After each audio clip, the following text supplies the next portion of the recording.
Hey, welcome back. We're still here. We're still counting. I got 4,000 people in the back here. We're counting votes. We're counting those ballots. We're gonna get it right. Don't worry about it, Trump. We're not cheating. You lost. Own up. It is what it is. You're a loser. All right. I won't be too brutal. But ladies and gentlemen, welcome to Street News Now. And my name is Lee Micheals, in case you don't know. And we've been on here for since Election Day every night. And we come in here, we kind of chop it up and give you an update and give you a perspective from our perspective. And it's all about what you see on the screen right now. Nothing else is important. You see that? It's all about the numbers. It's the math. And the first candidate that gets to 270, it's game over. Right now, as it stands, we're waiting for Nevada, Arizona, Georgia, North Carolina, and PA, Pennsylvania. And listen, Trump has got 5,000 lawyers out trying to stop the vote. He wanted to count the stop on the 3rd before all the ballots were. Listen, we're several days behind now, and we still don't have all the ballots counted. So I'm going to bring in my esteemed crew here, and we're going to chop it up and give you the real deal, the 411 inside, top side, low side, bottom side. We're going to cut it up and make it do what it do. Welcome, Dr. Ron. How are you tonight? What's up? Chris Bass in the house like a child on punishment. Boom, shakalaka. How you doing? I'm doing great, man. And the Reverend Dr. DJ Stepper King, Reggie Micheals, ladies and gentlemen. Good evening. Good evening. Good to be back with you guys again. And listen, I don't know about you guys, but I didn't crawl off the sofa and get into bed until 4:45 this morning. So I'm tired, and my phone started ringing at 8 o'clock this morning. Everybody wondered, well, Lee, what do you think what's happening? What do you think? I tell everybody, take it easy. Keep counting the votes, and it'll be over in a minute. So everybody be calm.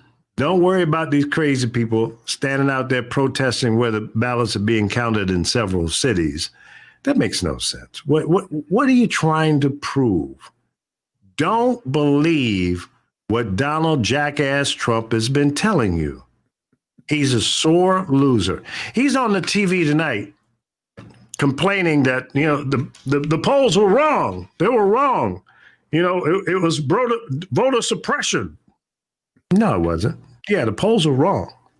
They were also wrong in 2016, but your jackass won. You didn't have a problem with it then, did you? So now that you only have 213 electoral college votes, and you don't really see how you're going to win 45, you are upset.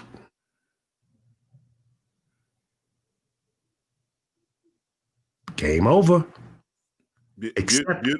Beautifully said. Beautifully said. Just breathe. Yep. Beautifully said. Beautifully said. The only thing I can say behind that is, Trump, you're fired. Your own words. I mean, what do you make of this, Chris? What? Give me your assessment. Where are we in your mind? Well, where we're at is that the election is fraudulent to Trump when he's not winning. Right. And as we know, he always made it about himself from day one. So when you break down what the press conference was, so let's go over the numbers. So as far as the breakdown was concerned, so at 6:46 p.m. Eastern time, he comes out, to the press without any evidence about being cheated. is all off the top of his orange dome. He talks about, the fact that he's being cheated. He calls state polls phony polls, corruption with the Democratic machine. He goes into, he vows to go to the Supreme Court, which was now the reason why we always knew he's going to stack the deck, getting Judge, Amy Coney Barrett in there. He also complained about mail-in votes and are being counted. But what's funny, and it kind of ducktails on what Reggie was saying before about how people can support him. For example, people with unions, he's a union buster. How can you tell your people to don't mail in vote, go in person and vote, and then get pissed when they went to vote? I mean, you cannot make sense out of nonsense. So you're supposed to be paying attention to what he's saying. Don't worry about what he said a few minutes ago. Just do what he tells you to do now. Right.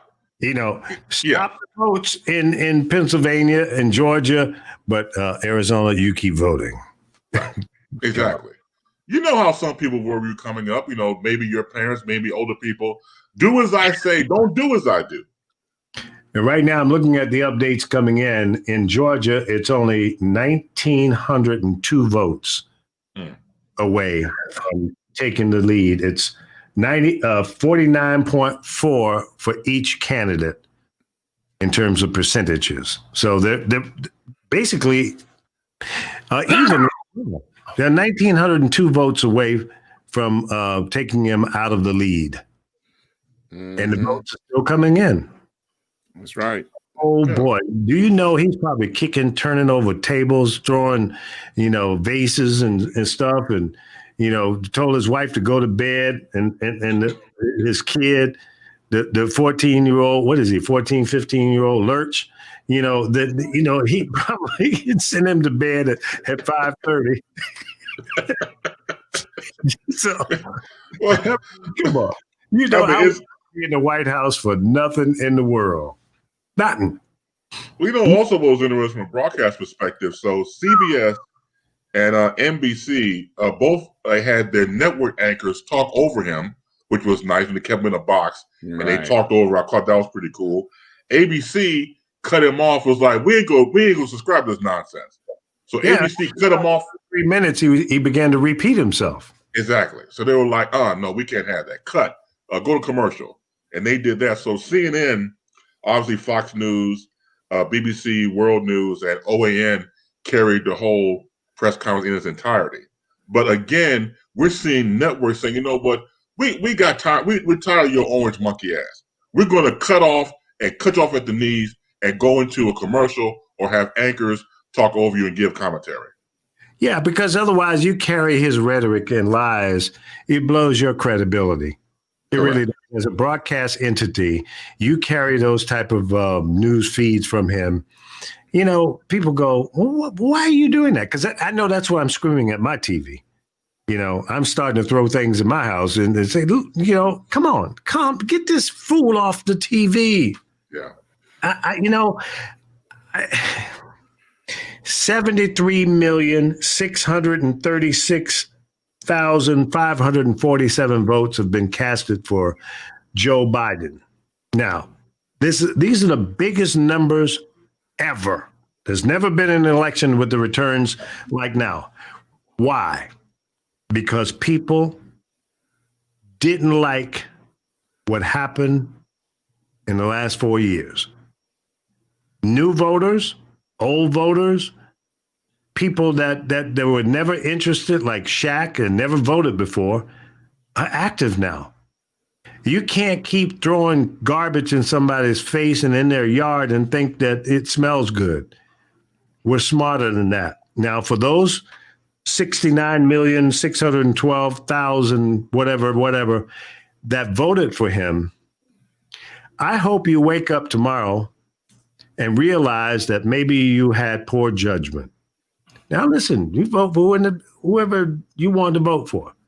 You are in America. You have that right, but you're wrong. You have the right, but you're wrong.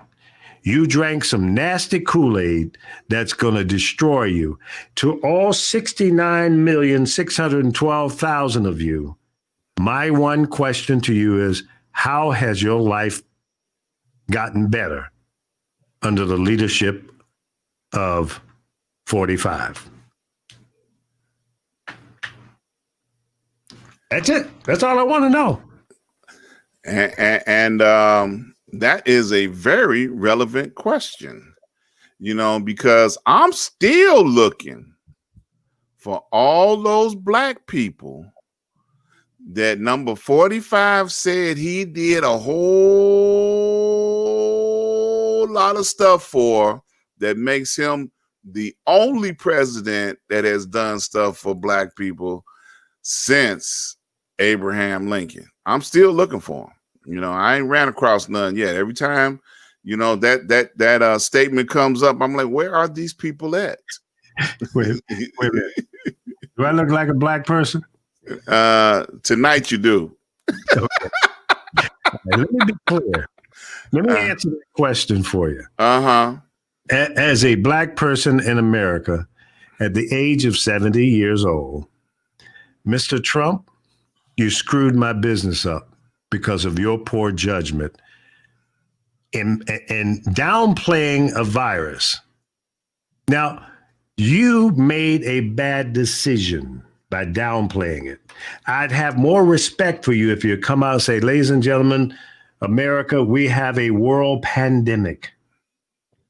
This ain't no joke. Put a fucking mask on. Keep your ass at home. I'm going to send some money to you so you don't have to worry about it. But we're going to have to lay low. Lay low until this thing is over. I'll tell you when to come out. Don't worry about it. I'm going to call the banks and tell the banks, don't worry about it. Don't put nobody out. Car loans, all that stuff. And I'm going to make sure you got money coming in so you can feed your family. That's a leader. Figure out how to make things work when times get tough. We did not deserve this situation that we're in now. My business went from thriving, it was on the verge of doing great things in 2020, expanding my business nationwide. I went from 30 or 40 rides a day to 0 for 6 months. And right now I get 3 or 4 rides a month. I had 5 drivers working with me. Those guys had to turn in their cars, turn off the insurance, et cetera, et cetera, et cetera. They're out of business. So what have you done for this black man? Nothing. You have helped destroy my business. And I'm mad. I'm upset. I'm pissed off. Go ahead. My turn. Go ahead, brother. Yeah, he had that church finger up going. So Right. Yeah, I saw that. Is it my turn? Can I say something? Yeah, go ahead. Yes, Reverend Deacon Dr. DJ, right? Yes. You want Dr. DJ, whatever it is, I go along with all of it. Okay. Listen.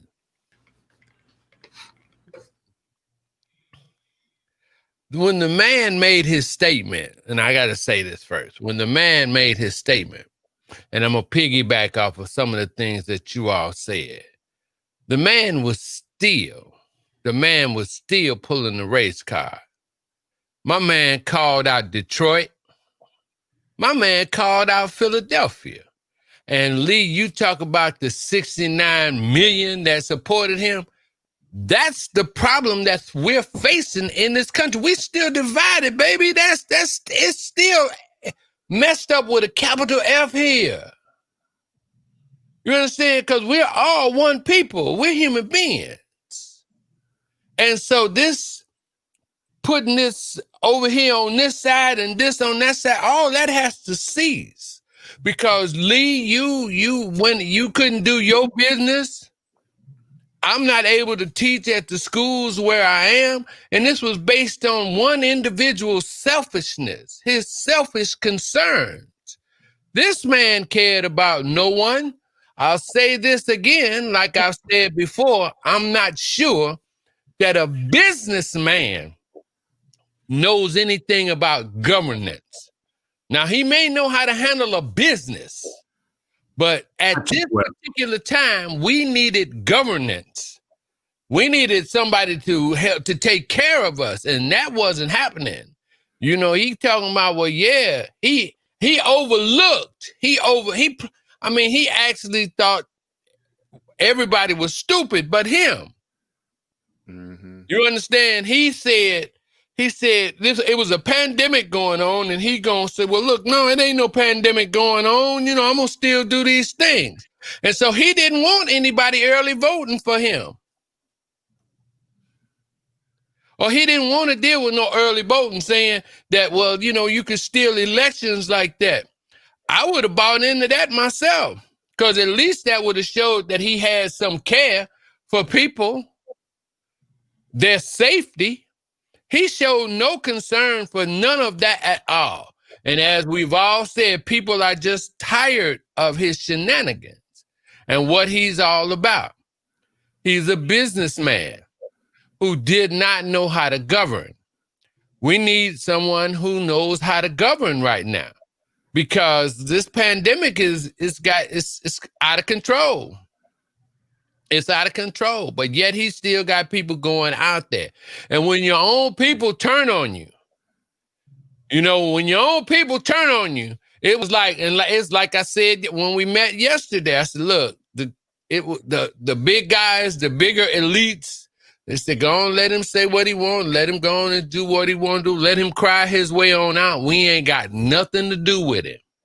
They working on damage control, because everybody calling him out being ignorant and you know, not a fair person.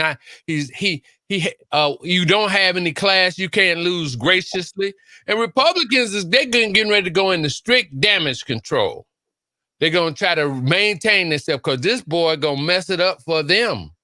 They're going to have to climb up that wall with 2 ice picks, man, because it's a slippery slope, man. They're going to have sticks and stuff in their feet, too, just so they can grab hold, because he's going to tear up everything. People going to lose faith, except for those 69 million people that's already divided, that no matter what's going to happen, they still going to stay where we are. And I think that's the real problem.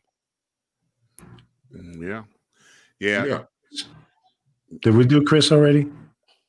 Yeah. No, you're 100% correct.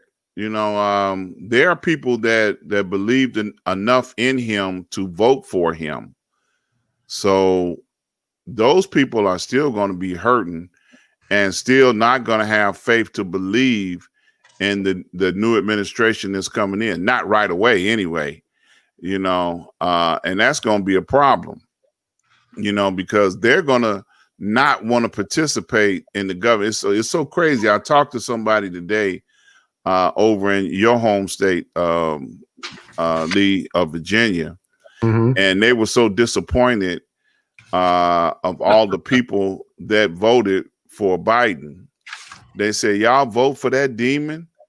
You know, y'all voted for Biden. You know, that person that don't care about us. And then they commenced to start, you know, spewing out the history of Kamala, you know, how she put so many black people in prison, and how Biden, you know, was for, you know, locking black people up, you know, and putting people in jail. You know, I said to her, I asked a simple question: you don't believe people can change? You know, you don't believe that they have a different perspective on what is going on in the country now compared to what was going on then? Kamala Harris was a prosecutor. Her job was to prosecute and lock people up. Exactly. That was her job. Yeah.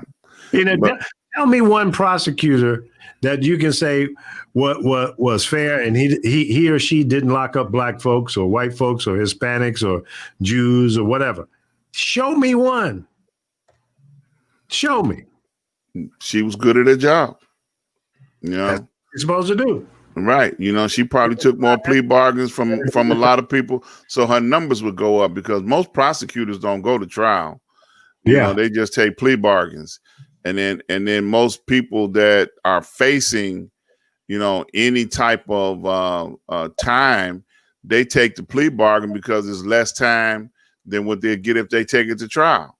So we know that the criminal system in the United States, they say you're innocent until proven guilty, but we know it's just the opposite. You're guilty, and then you try to get a plea. We're guilty until we can get a plea. Okay, what kind of plea can we get? Okay, that's right. And then there's still a place in the United States, and I don't know if many people know this or not, Napoleonic law, that exists in the state of Louisiana. That's exactly what it is. You're guilty until proven innocent. Napoleonic law has always been that way. You don't have to prove yourself, or they don't have to prove you guilty. You're already guilty. Yeah, you guilty because I said so. Napoleonic law. You're guilty. You're guilty until you prove yourself innocent in the state of Louisiana. That's Napoleonic law. Now, the rest of the country is not supposed to be operating on Napoleonic law, but they do. And if you walk in there with any kind of skin color, you definitely guilty. You did it. You did it. Well, 12 people said I didn't do it. Well, yeah, you did it. Yeah. Rachel Montgomery has an interesting comment. She said, Trump is a master marketer, not a successful businessman. I agree with you, except I would add a couple other words with that. He is a con man. He is a pimp, certainly a media pimp. He knows, he knows how to stir up the pot, change the narrative, and direct to where he wants you to think and pay attention to, while in the background, he's like the Wizard of Oz. You remember the Wizard of Oz? The wizard made all this noise and smoke came out and frightened him. Toto was scared and everything. But he was a con. He wasn't real. He was just some old man behind a curtain. Well, that's Donald Trump. Okay? He's a self-serving pimp. And the 69,612 of you so far got pimped. 69 million. Yep. 69 million. He has more votes than what he had the last time, and Hillary. This is the biggest turnout in any election in America's history. He's the biggest loser. He will go down as the biggest loser. That's what he cannot stand. That's true. He's going to go down as the biggest loser when he was supposed to be this, all this, that, and other. But he is the biggest loser in the history of America. That's what he is. And his ego, it's going to be years before he even deal with that. It's going to be years. He's already cut the deal with Murdoch's, I think it's Murdoch's son, to start a new cable news network to go up against Fox and all the rest. That was what he wanted to do from Jump Street. He never in the first place, right? Never. He broke off contract with NBC because he was obviously asking for more than what they thought he was worth. So no deal. All right. So he says, well, I'll show you. You got to remember, this is the man with the New York size ego. So he says, I'll show you, NBC. I'll go out here and pretend I'm going to run for the presidency and get popular and then go con some people into giving me some money to start a network. And understand he's already in talks with Sean Hannity and that Carson guy. Take all them trash bags with you. Go ahead. Go. Bye-bye. See, that's what he's about, man. He wants to control the narrative. He wants to own a network so he can spew what he wants out there and make more money. $421 million coming due in what, next 2 years? He ain't got that money. He don't have it. Unless Putin's going to pay off that bill. No. See, I don't see that happening. But once again, like you said, Lee, this has been his goal from the beginning. All of us heard rumor that the reason why he was running was to get content for his new cable station. Everybody heard about that. Your So you son-in-law factor in, yeah, right. So you factor in 2016 and going into now, look at all those, 4, 5, 6 years of content that he has for his upcoming Trump TV. Because I'm going to put it out there, he's going to lose. And I hope he loses. What's the word he uses? Oh, yeah, bigly. Lose bigly. And like what Professor just said just now about the Biggest Loser, since there's another NBC TV reference. You can't escape it. Law and Order, that's NBC TV. It's all in his mind because he is the so-called reality show president. His own ego has destroyed us as a nation. One person with a massive ego like that, a person who cannot come to the press or cannot come to the people and say that the pandemic of COVID-19 was serious. I'm going to downplay it. I'm going to go to tell the people that, look, don't worry, it'll go away. It's a Democratic hoax, once again, making it, along the lines of parties. It'll go away in the spring and everything will be copacetic. He's still downplaying it with people dying on a daily basis. Every day. But every day. 1,000 people infected today. And I'm like, and then I'm like tripping when I think of that 69 million that don't see that. I'm like, yeah, Gary. I'm like tripping. You mean to tell me you can't see that? And all it, and look, I'm gonna just go out on a limb. All of that was due to the fact that President Obama was elected because they figured we'll put anything in there. We're gonna put anything in there, and they voted for anything. Sure did. They voted for anything. Because they wasn't gonna let that woman, not that woman. Mm-mm. No, hell no. Not that woman. Mm-mm. And then they decided to go for anything. And so he fed into their fears. He was like throwing logs in a fire that they already had. He turned it into a raging flame thing. Everything for him, at this last moment, to point fingers towards Detroit, Pittsburgh, and Philadelphia, saying that they were just this, that, and the other, knowing that there's a large people of color living there, large number of colored people or blacks living in those areas. That was a straight up slap in the face to America. And to anybody that's a human being. Yeah. And for a person to stand there and to continue to condone that, man, I'm looking at you all the time. I'm watching you, your every move. I got my eyes on you because I can't trust you. I can't trust you.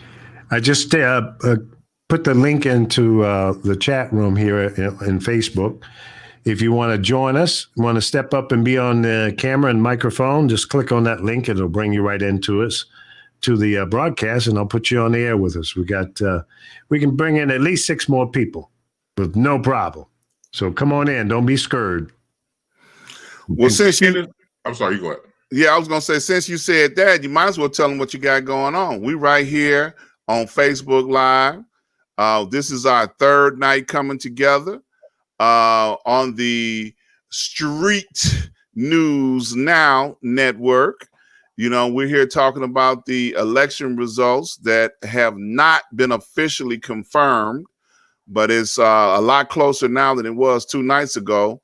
I know Pennsylvania is still counting votes. They're still giving out results hourly.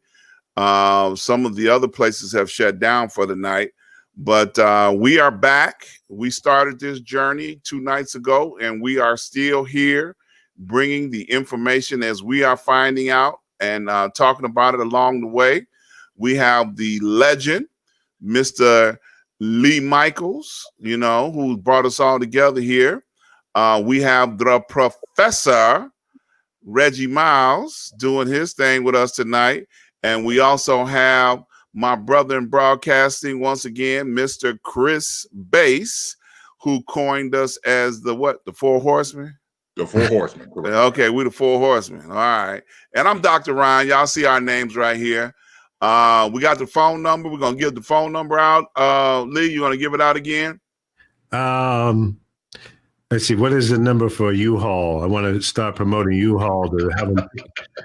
You got to be there on time now. Before you need to be there at 6 a.m. in the morning on January 20th to load up all that garbage coming out of the White House and take it to wherever you want to take it to. We'll pay for it. Send me the damn bill. Wait a minute. Hey, wait a minute, Lee. Don't they just walk to the helicopter?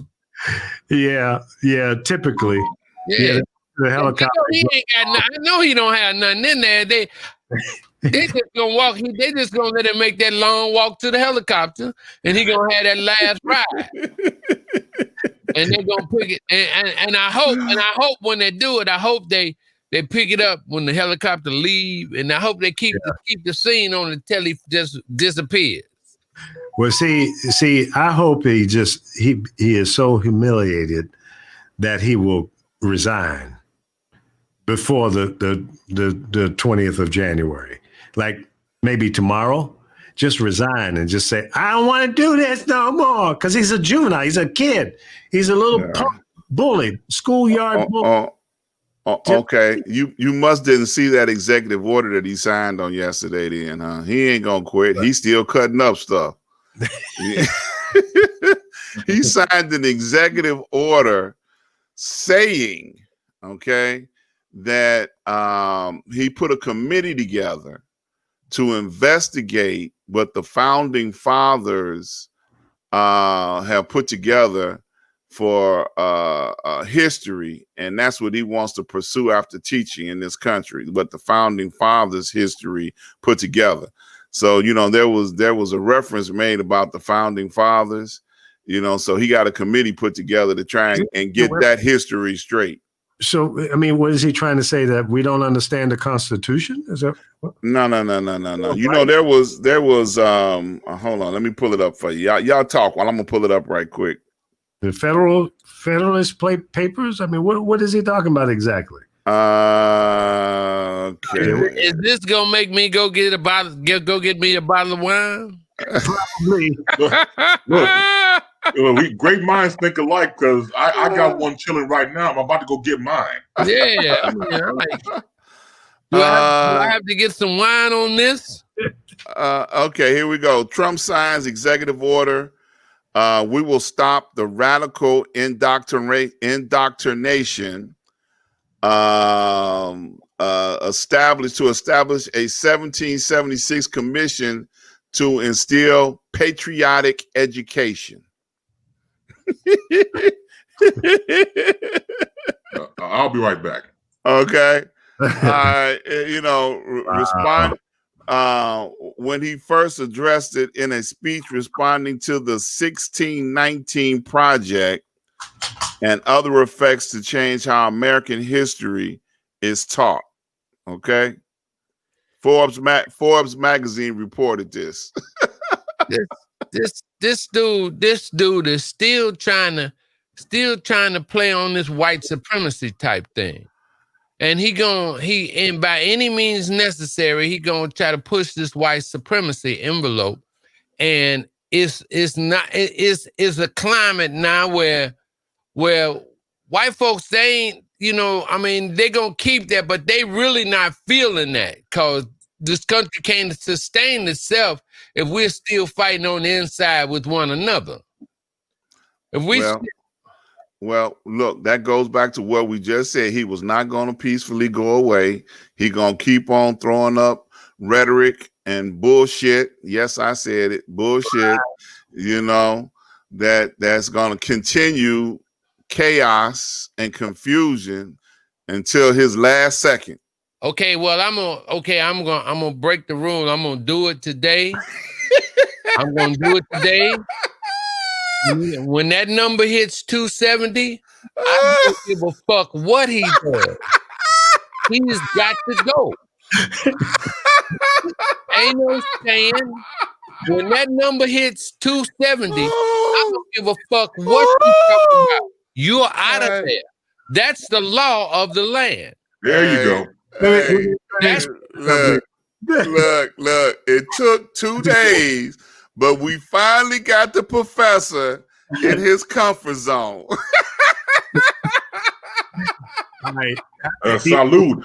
I'm gonna turn my mic off, but I want y'all to watch what I'm doing. I'm gonna do an unboxing. I'm gonna unbox a new piece of equipment that I got in.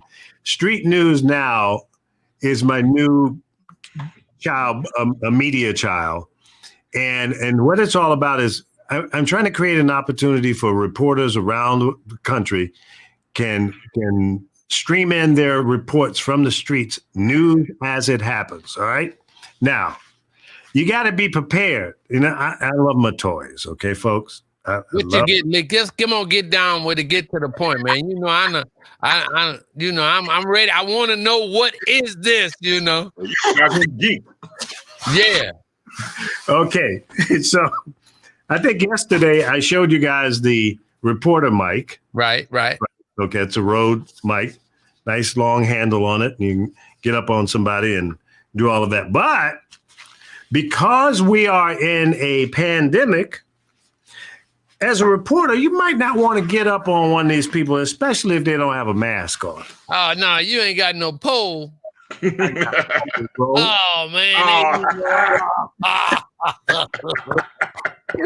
You got the pole. Okay. Yeah, man. Oh, all right. Cable built into the pole, so when you telescope it, thing on out.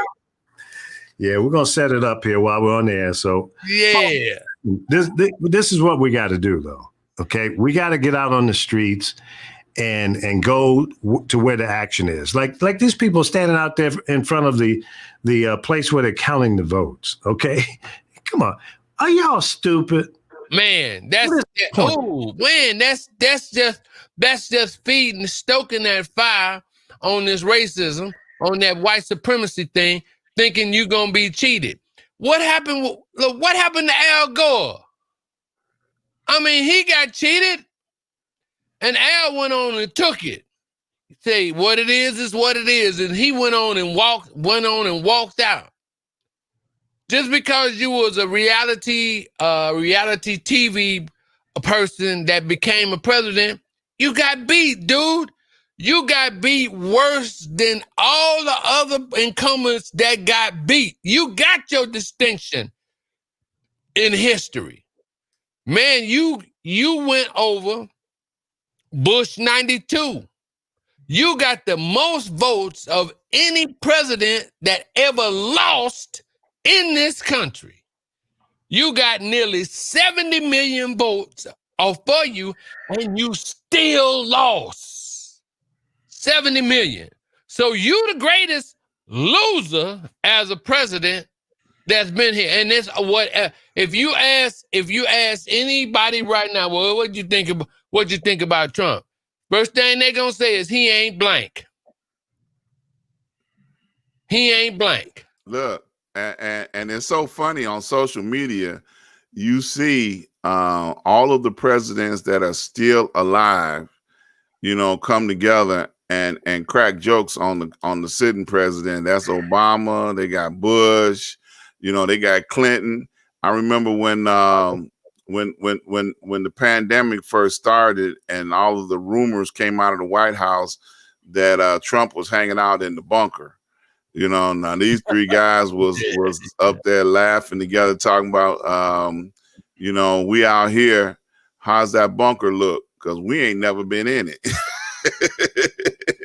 Let me give you an update on the numbers here. Yes. When we first came on the air, Trump had 1,902 votes over Biden. Now it's 1,797. So we've been on the air for 40 minutes. So in the last 40 minutes has already dropped. It's going to keep dropping. I don't know how many votes or ballots are left to count. Where at, Lee? Where is that at? I'm is that Pennsylvania or Georgia? That's Georgia. Okay, yeah. So and PA is like in the 40,000 range, if I remember correctly here. Yeah, I'm looking at AP and they dead heat 49-4. Mm-hmm. With a less than 2,000 less than 2,000 difference between them. Right, exactly. So already down a couple hundred in the last 40 minutes. So yeah, it's dropping. I'm looking at 69,000, 619,000 and change for Trump in total votes. Now Biden is about 4 million more votes than Trump. Clinton lost, and she had 3 million more. Mm-hmm. And Biden is on his way to closing out the 270 here within the next probably 24, 48 hours at the most. And if Georgia runs out of votes, they say, hey, well, we ain't got nothing else to count. And let's say he's a couple thousand or 3,000, 5,000 ahead of Trump, it's game over. Mm-hmm. It's game over. Call it. Yeah. Game over. Yeah. Yeah, I think they're gonna call it tonight. I hope so. In the morning. I'd like to be able to say, exhale, go to bed, because I was up till almost 5 o'clock this morning. Yeah, checking it out. You know, I'm getting tired. I want this shit over. What's up, Leroy Little, my homeboy from Norfolk? Leroy, we're gonna have a old school house party on Facebook tomorrow. So you got to be a part of it, because it's Norfolk We Remember Old School House Party, streaming live with DJ Shakespeare. Calvin Shakespeare Perkins is going to be the DJ. I'm going to be the technical producer. So, Leroy, tell all the folks that you know in Norfolk. And you, why didn't you run for mayor, Leroy? You should have run for mayor. I would have been your campaign manager. We'd make that happen. Oh, yeah. But listen, tell everybody, Leroy, join us 8 o'clock tomorrow on Facebook. Norfolk We Remember Old School House Party. Be a jam, y'all. Oh, yeah. Norfolk style. Mm-hmm. Now, you know, House Party was originally created in Chicago, right? You know? Oh, no. Lee know he stole that from KKC. Lee knew he got that stuff. Lee knew he got that from Friday Night Audio from KKC. Walter Get Down Brown, them and them boys barbecue. Who are you talking He knew them young boys. Look. That's what I know. Yeah, just because he created the Hot Mix 5 don't mean that you know. All those imposters, those guys that came with third generation mix guys. I don't know about them. But that's still a Chicago thing, boy. You can't take that away from Chicago. Well, that's true. Stepping House, Chicago, and gospel is definitely ours. Yeah. I don't disagree. Okay. All right. Yeah, Lee know he stole that from them boys at KKC. And Johnson talking about I stole it from Herb Kent. Who? No, rest in peace, Herb Kent. But Herb, I went on this show one time, and have the battle of the artists. I think, let me see if I remember. It was Marvin Gaye, and was it Stevie Wonder? He used to cheat. I'm telling you right now. And I'm hearing what the people are saying on the phone when they call in. And he's over here allegedly tabulating the votes, right? Lying like hell. Man, now you know that was true, because Herb, and rest his please, he was a genius. Oh yeah, with the electric crazy people. Yep. Rudolph Brown, all them characters, man. He had that stuff, and he could tell them lies, man. Herb, when I would talk to him and we was talking, the guy said, Herb, please don't start lying. Yeah, but Reggie, I'm gonna start lying. Herb, don't start lying. What do you mean, Reg? And then he would start telling them stories, man. And if he let you go, and if you go on with him, you'll be on the floor. Herb, stop it. Stop it. Stop, because we have you laughing in stitches, man. I Yeah. remember I knew Herb was starting to lose it when I ran into him one day on the South Side. I don't remember exactly where it was, but he said, "Yeah, Lee Micheals. I remember when you fired me." I said, "Herb, I never fired you. You fired me. You thought I forgot." I said, "Yeah, well, you making up a number. You fired me. You came into the told me to leave." I said, "Not me." I said, "Okay, Herb, I'll talk to you later, brother." He was a character. I love him. He was a character. Yeah. I had a friend of mine also in radio had called me up and was like, "Chris, have you heard Herb lately?" I said, "No, I haven't." Man, he's old and snap it off, man. He letting these listeners have it. So I haven't heard, Herb's show in a while, so I forgot tuning into it. So he was giving away tickets for the Temptations. So, caller 5 against Temptations, calling up right now at V103. So then the lady calls up, all this stuff, was pre-recorded. "Hi, everybody, baby, how you doing? Hey, what's this? Who's your name? What's your name?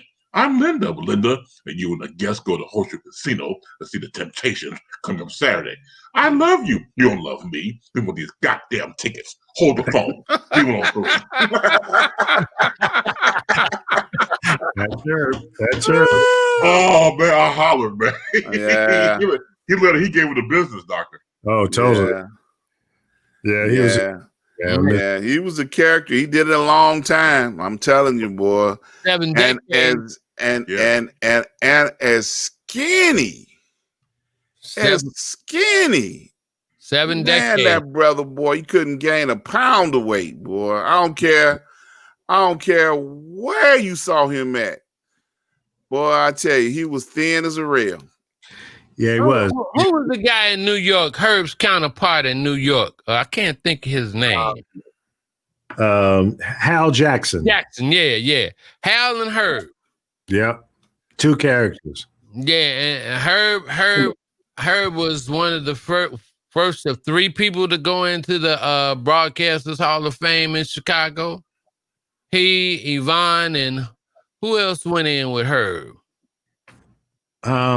I don't remember. Was it Rodney? Did they put Rodney? I don't think they did. I don't think they put in Rodney yet, but I know it was Herb, Yvonne. I think it was Tom. I think it was them 3. Tom. First, Tom, Herb, and Yvonne. Okay. That they put in together, and that the first African Americans to go into that Broadcasters Hall of Fame. Man, I was a big fan of Yvonne Daniels when I was working at KATZ in St. Louis. Me and some of the guys I worked with down there, we used to ride around in St. Louis and listen to Chicago radio at night, WLS, CFL, BBM, and GN. And one night we got the nerve to call in on the request line at WLS, and she answered the phone. Oh my God, man! We thought we were talking to the radio queen. And she hung up on us. I said, "Hey, Vaughn, how you doing? This is Lee Micheals. I'm a radio DJ down there in St. Louis." And there was 2 more guys in the back seat. We all introduced ourselves. So, okay, what do you guys want? And so, we just want to say hello. We don't want nothing. We just want to say hello. We're big fans. And she gone. I guess she thought we were pulling her leg. And years later, I get the chance to meet her, and I was the program director at that time at WGCI. So actually, before I became the program director, because I left and came back, she and I worked together. She was an air personality, and so was I at GCI. And so I told that story to her, but she obviously didn't remember. But I was a big fan of Yvonne Daniels. Are you kidding me? Yeah. Yeah. I mean, that was a sister that worked on rock radio. Come on, man. Yeah. That's cold-blooded. That's cold-blooded. Just a touch of history about Herb. Many people may not know this because we don't know what the age of a lot of our listeners are. But Herb was part of the Good Guy crew that went all the way back to WVON. That's right. With Purvis Spann Rodney Jones.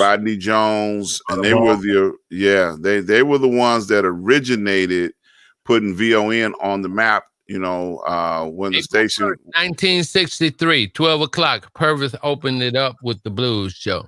There you go. See? WHFC, the call letters changed to WVON. It was 5,000 watt station that had to go down to 1,000 watts at night. Yes, sir. Yeah. See, a.m. Yeah. Look. See. We got historians right on the show that can clarify what I'm saying. That's what's up. Now, when did it split from, at nighttime and went over to the Polish program? Oh, that's when they wouldn't give, for some odd reason, they didn't give, the FCC didn't give Purvis a full reign on that. And he was really bitter about that. And I guess the FCC called themselves being fair because the Chess brothers, when they bought it, they were Polish, right? So they went on and honored the Polish community by giving them half. Right. Because one of the things about the Midway Broadcasting that bought it, that was Purvis and Wesley South. That's right. That was Purvis and Wesley South that had that. So, and I think they had it from 12 midnight to 12 in the afternoon, and then the Polish community had it 12 in the afternoon to 12. Right, it was right. Yeah, you're right. It was 1 p.m. Yeah, It went to 1 p.m. and then went from 1 p.m. to WCEV, the Polish station, went from 1 p.m. to 10 p.m. and then went back to VO1 at 10 p.m. Okay. Yeah, but it was amazing that they were only on for 13 hours a day, but nationwide, it was the station in Chicago for Black programming. Right. And I didn't know that it went off the air at 1 o'clock until I came to town. Because nobody ever talked about that. I travel around in Norfolk and DC and Philadelphia, New York, St. Louis, and what have you. But nobody ever really made a big deal of the fact that they went off the air at 1 o'clock. But you would have thought that was a station that was like 50,000 watts in Chicago and nonstop. That was the outside persona, if you will. In those early days, we had three what you call not heavyweights, but heritage stations. Mm-hmm. It was BEE, VON, and then when Johnson entered the fray with his JPC, which was a daytimer, GRT. GRT was the daytimer. That's right. Yeah. I went over, and then another low frequency station was WSSD. Remember that one? Yeah, 88.1 FM. Yep. Right. Which Tommy Briscoe got.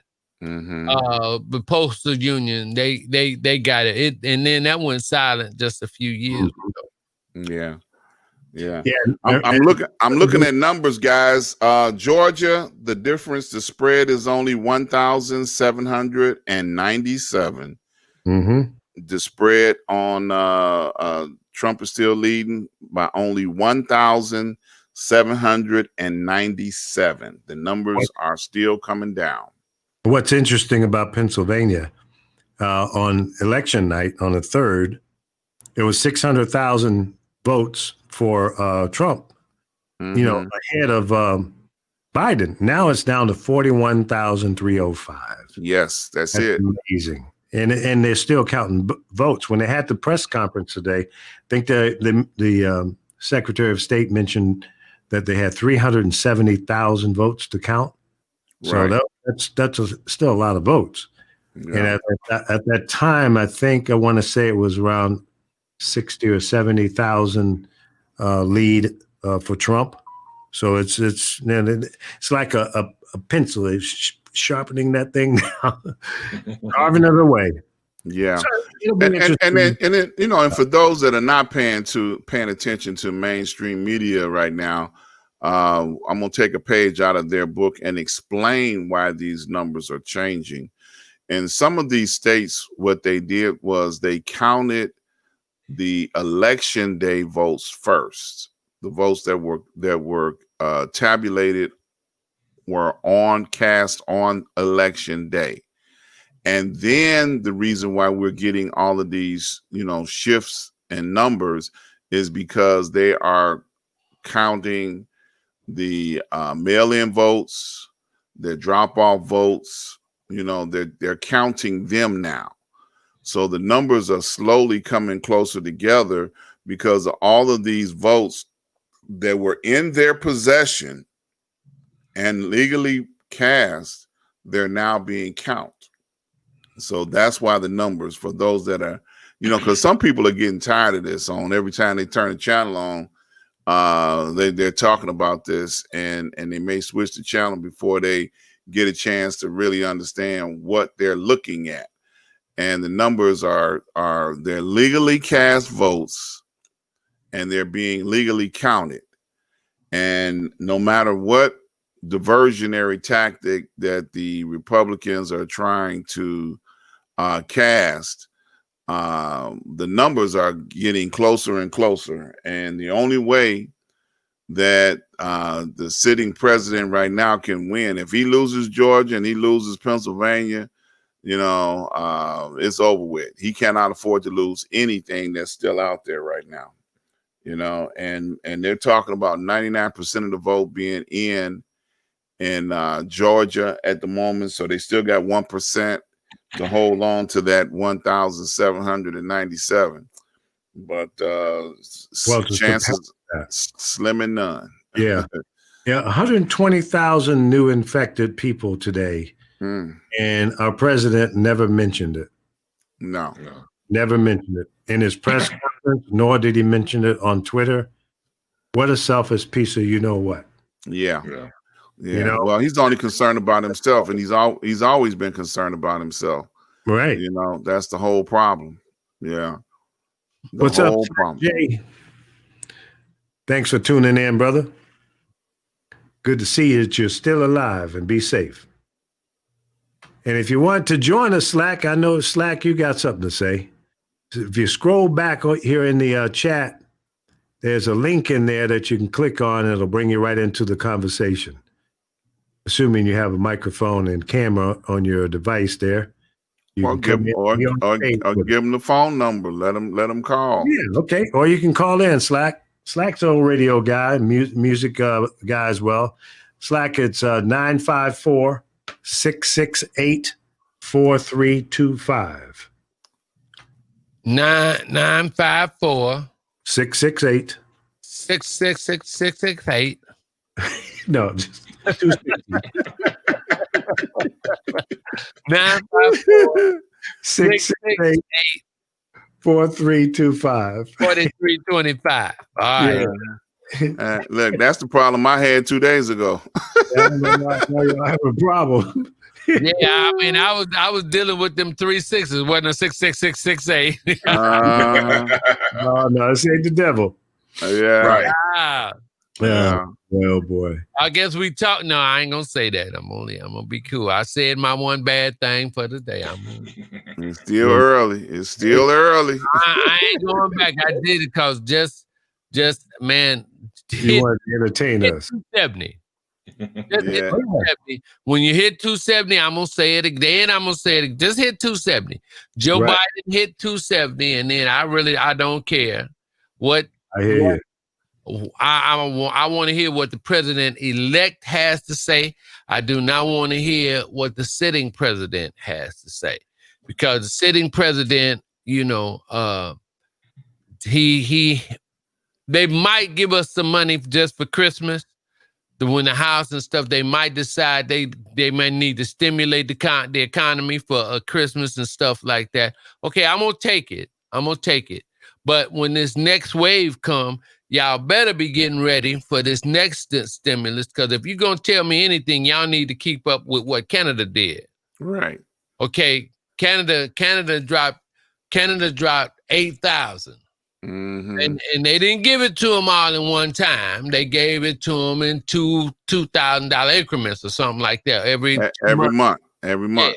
Yeah, however that went. And so that's the kind of care that's the kind of care that we need, not the care to try to tell people that something does not exist, but yet over 200 and how many 25,000 people have died from this? 232 or something like that. 232,000 have died from this, and you trying to say that it's not existent and we're going to get through this? No, dude.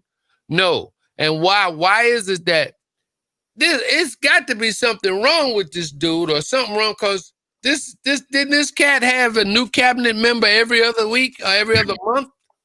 Absolutely.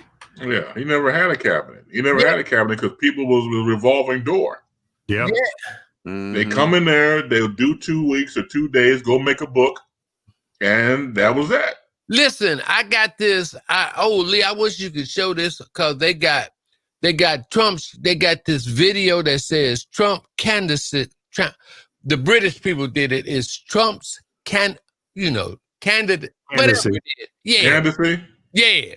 Hey, Trump's years as a president in 3 minutes. Wow. Yeah, that's about right. That was about 2 minutes and 58 seconds. And the way this Brit lays it out, it's ice cold. Wait a minute. What did he interview Stormy Daniels or something? I mean, it was laid out. It was laid out like a poet. It was laid out like a poem, and it's out of sight, man. It's out of sight. On the phone, Alpha. What's up, man? Hey, Lee, how you doing? All right. How are you and the fellas doing? We're rocking, jocking, and finger popping. Yeah, well, I heard you all talking about the number of people, number of cases, new cases. Yep. 120,000 today. And the number of new deaths. Mm-hmm. This man is doing nothing but trying to get to herd immunity. And if he reaches herd immunity, that means in between 2 million and 6 million will die. Not just this year, but every year after that. Now think about that. He didn't want to hurt his economy, as if his economy was going to recover from the initial close down. But herd immunity is what Dr. Atlas is teaching him. And he started ignoring Fauci and the scarf lady. And he just simply wants to get us to herd immunity. There are 326 million Americans. That means 221 million Americans has to catch the virus. 2 to 6 million will die, in between 2 and 6, every year. And only the strong will survive. And when he talks about, you hear somebody say what he's done for the Black community. Gave us the coronavirus. 1 in 5 deaths are African American. So I don't care how much HBCU money he gives, there will be nobody to go to school. It's a facade, man. That's just so he can have another talking point to say, I've given more money to the HBCUs than any other president, blah, blah, blah, blah, blah. But I've also killed more than anybody else. Howard get that money regardless. They ain't got you debt. They get that money regardless. And think about it. His support from blacks went from 8 to 12% this election cycle. Mm-hmm. He increased his black support by 50%. Wait a minute. What is it? What is it now? It went from 8% support to 12% support. And each category, Hispanic community, went from something like 25% support, 27% support to 35% support. And you have to wonder what are these people thinking about? For the love of money. Mm-hmm. He increased his vote total by 5 million as opposed to 2016. Is it up 5 million? It's up 5 million. Yeah, because And Hillary had what, 66 million? 66. He has Yep. 62. Right. 60.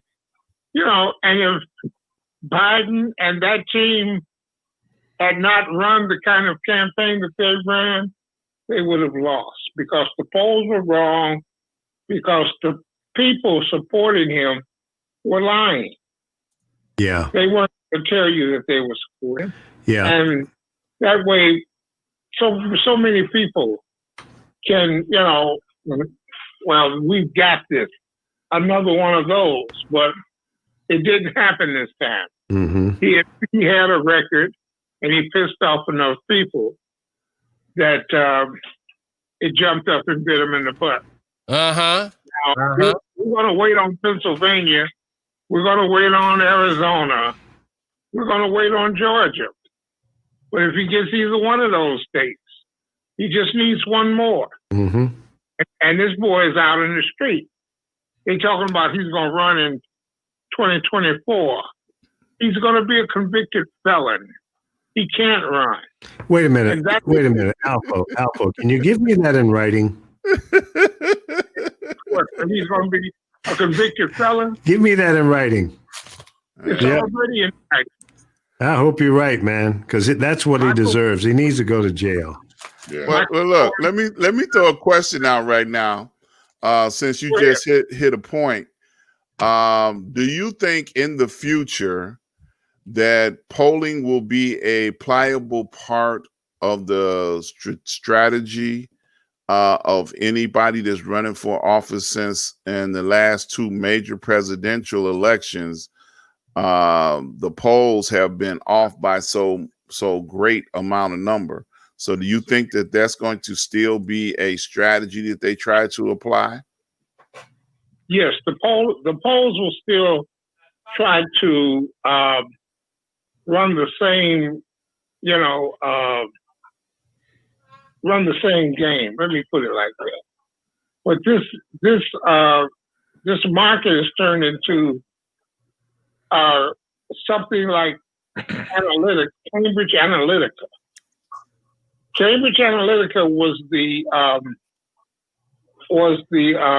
package that Jared used in 2016, and they collected all of Cambridge Analytica is the company that stole 87 million profiles from Facebook.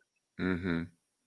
And when the government allowed Facebook to continue to operate without paying the fine, they agreed to pay $40,000 per profile for anything that was stolen. And instead, it used to be $16,000, which meant Facebook would have had to pay a fine of somewhere in the neighborhood of $4 trillion and effectively shutting Facebook down. The government gave Facebook a pass, and by giving them a pass, they basically put them in a level that says that you are bigger than the banks. You are untouchable. Mm-hmm. And had they put the fine on Facebook and threatened to fine them out of business if you did not allow unchallenged regulations. And they didn't do that. So now you have Facebook, that monster out here, and they're using, foreign powers are using Facebook as a platform for disinformation. And that's the problem. We suffer from too much disinformation. Fox News disinformation.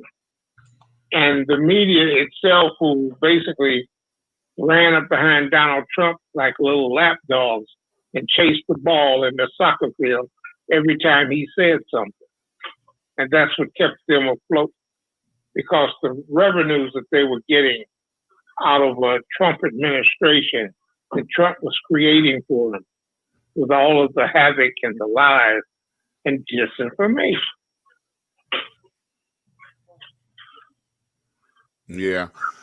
Well, I was just curious because I know they've been talking about the companies and the people that have been putting out the early polls and the inaccuracy of them. So that's why they were talking about, that's why my question was to see if you think that they're going to even allow polls to enter into the equation anymore. Because, without the polls, then people going to have to pretty much fly by the seat of their pants and whatever happens, happens. But if they rely on polls, it could be a very bad strategic, misunderstanding of like, oh, well, we're going to win because we're so far ahead in the polls, and then lay back. And then all of a sudden they find out, bam, that was a rope-a-dope, and that can easily happen. If they continue to rely on polls, if they allow that to be part of their strategy. Well, the misinformation, and you have to look at it. You have to look at the misinformation. That's nothing more than Russian talking points. Mm-hmm. The one thing you have to never forget about Donald Trump, he is so hooked at the hip with the Russians that it was his job to sow division amongst the American people. And now we have what we have. We have a system where alternative facts reign supreme. Yeah, you got that right. Well, look, let me give out the phone number to anybody else that wants to try and reach into the show. 954-668-4325. We've been on the air for about an hour and 12 minutes. This is our third night going strong. We're right here on the Street News Now Network, live on Facebook. We have the legend himself, Mr. Lee Micheals. We also have the professor himself, Mr. Reggie Miles. And we also have my brother in broadcasting, Mr. Chris Bass, the bass, and myself, Dr. Ron. And we've got our brother on the line. He's been hanging in there with us for the last 3 nights, checking us out. And look, we just doing what we do, y'all. We bringing the real deal to you, and we got sound effects and everything. I'm telling you, boy, a man and his toys. Okay, and if you want to join us in the conversation, you can also click on the link in the banner and join us. You can also call in 954-668-4325. And we are watching the numbers come down. Hey, they're coming down. I got some updates for you. Yes, sir. Yeah. Oh, and when you get a chance, look in the chat. I put the link to that Trump in 3 minutes. 4 years of Trump in 3 minutes. We need to look at that. Okay, good. 70,000 ballots have not been counted yet in the state of Pennsylvania. 94% is already been counted. And they're saying on most of the major media that it's a strong chance that Biden will surpass Trump in Pennsylvania before daylight, because they're still counting, still reporting. So that's good news. If that happens, it's double game over. Yeah. 94,000. And he's only, 40,000 down? Yeah, something like that. Yeah. Let me look again here. Let's see. He's 36,572 ahead of Biden right now. 36,000. 36,000. Yeah. So there's plenty of votes out there. 70,000 uncounted. Those are the mail-in or drop-offs. not counting the military and all the other provisional ballots. It's 26,000, Lee. Yeah, I'm sorry, 26,000. You're right. 26,319. Yeah, you know he got his glasses on. He can't see that good. That's true. I can take them off and I can see better. Yeah. Especially close. I better have these bad boys on when I'm driving, though. And that's 90% reporting.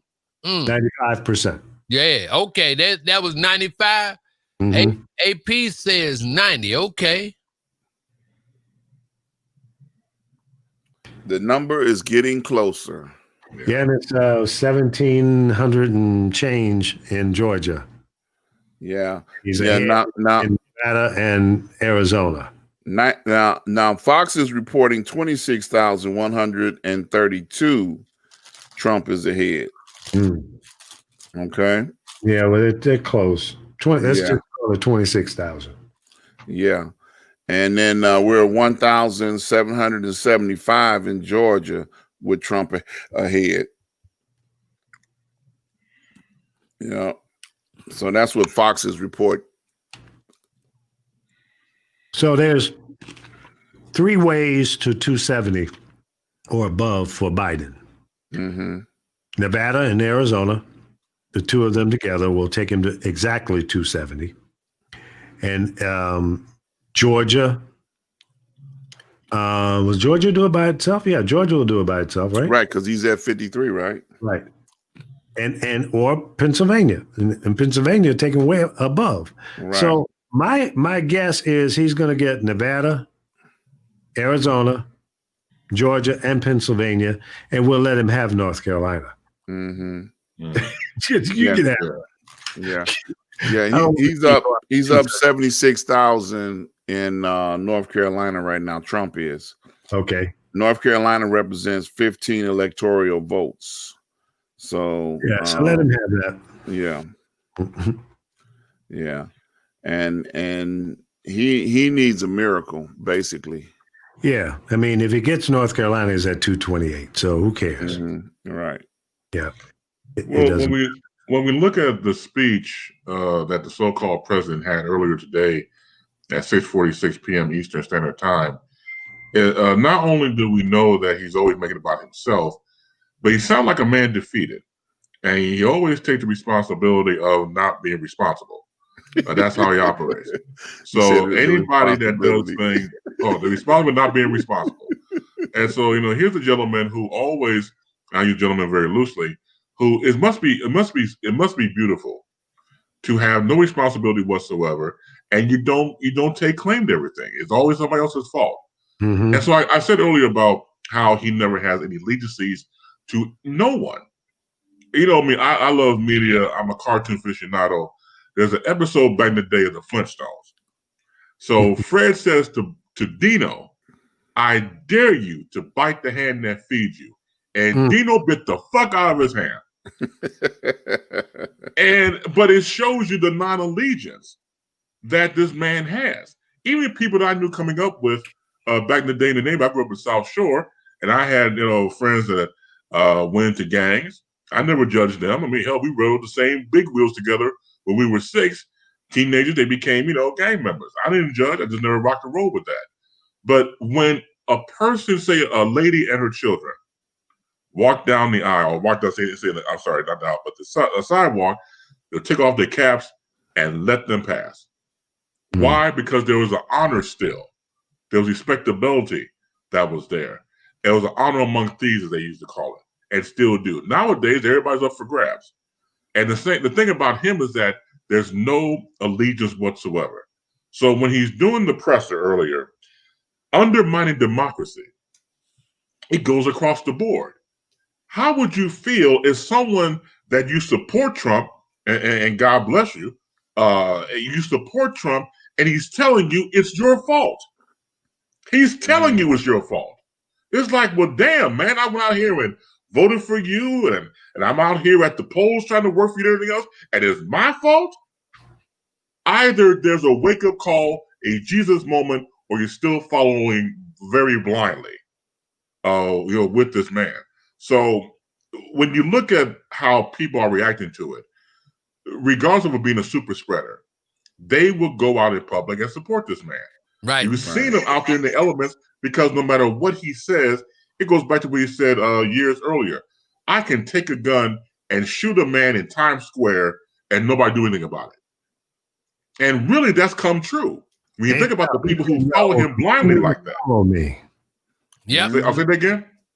He said, and you guys will continue to follow me. That's right. Yeah. Exactly. And they're doing just that. And so that's some Svengali stuff right there, Doctor. man, and them people, and that's that 69, 70 million.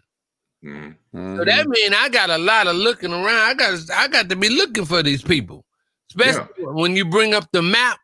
If I go into Oklahoma, and anywhere in that red part, man, I got to be careful. So it's best for me to take a plane and fly. If I'm going to the West Coast, don't drive through. Just take a plane and fly. No, drive, bro. Yeah, just fly. Yeah, look for them. They're easy to find because they're gonna have the red hats on. Yeah. The truck, pickup trucks with the stickers on them. Yeah, man. And so that stuff has got to go away. That's got to go away. That has to be ended. You can't keep doing this the way you do under this Roger B. Taney thing, talking about within the back of your mind, thinking that the black man has no right to which the white man is bound to respect. That has to end. That's got to go. That has to go.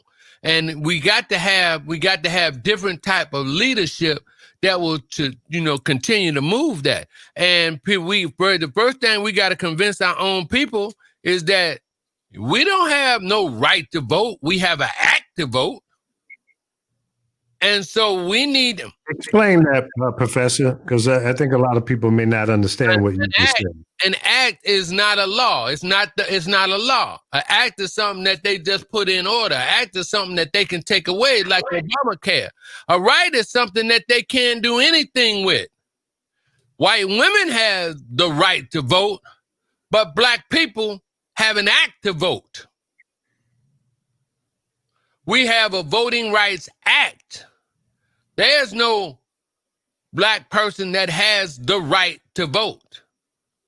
We can act on a vote, but no.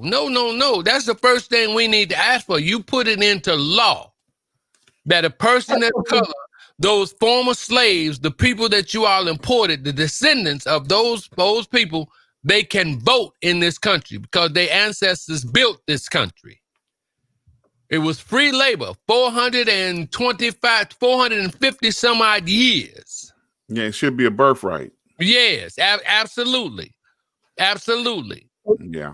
But the Voting Rights Act is a law. Now, an act and a law is two different things, Alfo. You got to explain that to me. The name of the law is the Voting Rights Act. That's the name of the law. Well, why is it that this law have to be looked at every 50 or so years? A law is something that just does not change. That is how it was crafted. Right. We need to decraft that. Right. I mean, that needs to be decrafted. We don't need to be accepting it and justifying it. I want to vote just like a white man votes. It doesn't need to be re-upped and none of that. The Voting Rights Act, the Civil Rights Act, all of those are laws, the name of the law. Now, the Civil Rights Act doesn't have to be re-upped. You don't have to re-up on the Civil Rights Act. You have to re-up on the Voting Rights Act. They gutted the main portion where the southern states do not have to go to the Justice Department to get pre-clearance before they institute all of these suppression laws. And that's what brought us voter ID. Because the Supreme Court gutted the Voting Rights Act. So there's no more pre-clearance. Do white folks have to do that? The white folks never.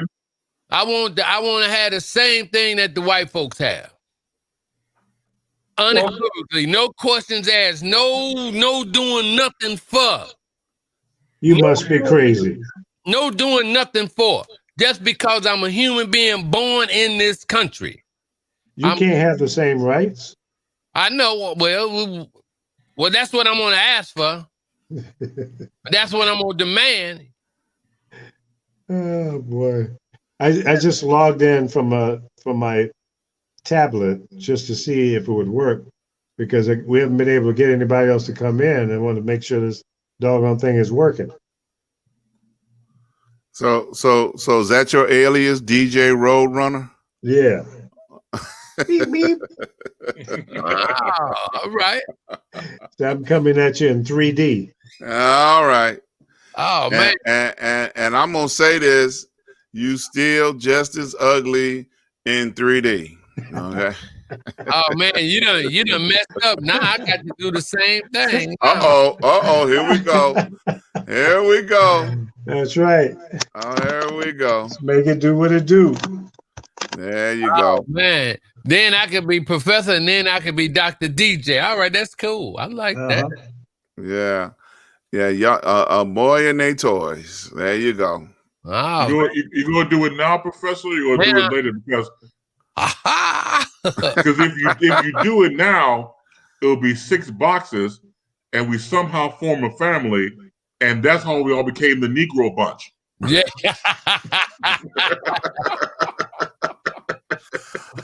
you look, you said that 3 days ago. There you go. Yeah. Oh, help. Yeah. Now, all this historians we have on the channel here, I'm gonna ask the question: what was the very first year that Trump was in office? He had established a business coalition. Something happened, and every person on the business coalition quit. You remember what that event was? No. Yeah. He's had so many bullshit events. I don't remember that one. Yeah, that was way back. I've been scratching my head trying to put it together, and I'm like, what the heck did he do that made everybody quit? He showed up. That's what he did. He showed up. Yeah. Yeah, I right. mean, he had every CEO of every major corporation in the country on this committee, and everybody quit. I just can't remember what it was that he did. That was the first Muslim ban, because nobody wanted a part of that. Oh, okay, the Muslim ban. Okay. And the court shut it down. He had to go back 3 or 4 times with a new Muslim ban before he could get one through the court. Okay. I knew it was something stupid. I just couldn't remember what the heck it was. And by that time, he had lost a lot of his co-sign. Okay. Yeah, I remember, because it was some major people that was following him that had joined on his corporation committee or whatever it was, business committee. And then everybody left him. Everybody quit. Okay, everybody was, the criticism of racism is what chased everybody away. Right. Yeah. That was the first as you say, major fuck up that he came out with. You know, he came out with many after that, but that was like the first one. Yep. I'm sorry, real quick. The election night ratings had come out. So in this order, you have Fox News, CNN, and MSNBC. So Fox News drew in 14.1 million viewers. And CNN came in second at 9.4. and MSNBC at 7.6 million viewers. Let's not get it twisted. Let's not get it twisted, because the antithesis of what flows through all of this is racism. Yeah. That's the main thing people have to overlook. I know I saw some of these talking head programs. I think CNN, I've got the gentleman's name, was the only person I saw that addressed this. Like, the 900-pound gorilla in the room, I'm going to address it. It's obvious about racism. And let's not forget that, because that is antithesis of what's going on around here. So anybody as a person of color is anti the so-called white establishment. Not all whites, we know what I'm talking about. The ones who subscribe to a racist philosophy. And if you go back to, even we're going back to President Obama. Okay, it was Representative Joe Wilson said in the chambers, "You lie," out to an American president, told him to his face in the chambers when he was having his first State of the Union address. Sure did. Just flat out. That's a good T-shirt right there. Good show. There you go, John Lewis. That type of rhetoric has been spewing throughout the 4 years, and even Barack was running for the office back in 2008. And you fast forward after the 2 terms, okay, like you said earlier in the conversation, anybody but another person of color and anybody but a woman, especially Hillary Rodham Clinton, we ain't gonna have that. So even though the so-called rank outsider, the so-called businessman, I'd rather vote for him because I don't want that to happen again. Or a possibility of anybody that does not look or represent me. I talk about certain white people. We cannot ignore this. Some people don't want to, address it, but it is what it is. It's racism. And racism is a learned and taught behavior. You're not born with that bullshit. Someone taught you that. Either you bought into it or not. And anybody lives in a household, you usually adapt and see what your parent or parent is doing, and then you go away, develop your own mindset to find out who you really are going to become. So either you embrace that doctrine of racism or you don't. There's no middle ground here. Perfect example. So I was back at WLS AM at the time, owned by ABC. We had to cover the O.J. Simpson trial. Man, I could not wait for that thing to be over. We had to cover that damn thing for 9-10 months straight.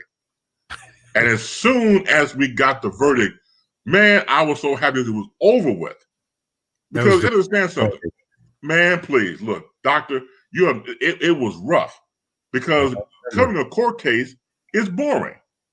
It really is. I was running KJLH in LA on Crenshaw Boulevard during that time. I'll never forget that. It was an amazing time. And so when the verdict came down about him being acquitted, I come into work the following day, and some of the white co-workers that worked in the TV department, I said good morning. I said good morning to them. You could have thought I was OJ. They looked at me different. They didn't want anything to do with me. Look, I'm not going to marry your daughter, and I don't want to move in next door to you. But it's that perception that was always there. But because this had happened in our time in society, everybody's on notice. I've seen more ladies than usual clutching their purses. I'm walking down the street, minding my own business, going to work, but you know the behavior pattern that's going on. And that is the undercurrent that this president has stirred the pot for the undercurrent to become current. It's not okay to approach a person of any descent and make fun of them. It's not okay to shout obscenities in their faces. But when you have a so-called president who gives you the green light, who gives you the everything to work with and say it's okay when it's not. It's not. And people, no matter what side of the aisle they're on, they want some form of normalcy. I don't look, whatever happens to these so-called politicians on the right, they have submerged themselves completely into what's going on with Trump. It is not the GOP, as far as I'm concerned. It's not. It's the party of Trump. So whatever comes down their way, you more than deserve it. You do, because if you have some backbone, if you have some spine, if you have some cojones or ovaries, I don't want to leave anybody out. If you had either one of those situations, you could have fought back. But no, you went lock and step with what he was doing and became the party of Trump. So if you get any backlash or any constituencies that's on to fight you, or no matter who you are, you more deserve it. You sign that deal. Sign that deal. Street News Now is reporting there are 14,000 votes left in the city of Atlanta that they're counting now. And they should be, the information on that should be released within another hour or so, they're saying. And they're also predicting that the majority of that 14,000 are Democratic votes. They're, they were mail-ins. Great. So this could be the turning factor within the next hour or so. That's great. Georgia. That's and that's great. just in the city of Atlanta.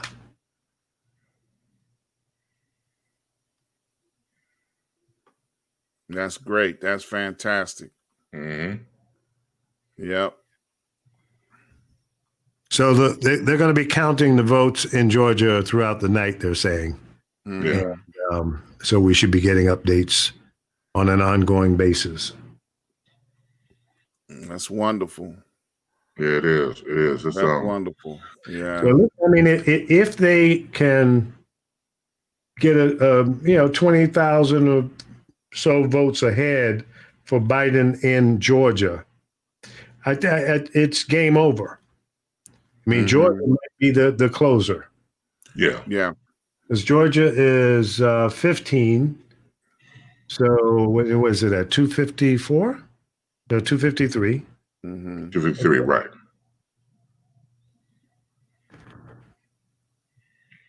So that's a little short. That's 268, right? So he'll be too short. Too short. So either Vegas or not Vegas, but Nevada or Arizona with Georgia, and it's done. Yeah. And if Arizona and Nevada come in by together, it's done. That's If sweet. Pennsylvania comes in by itself with what Biden already has, it's done. Right. So there's three ways that it can end pretty easily, pretty quickly.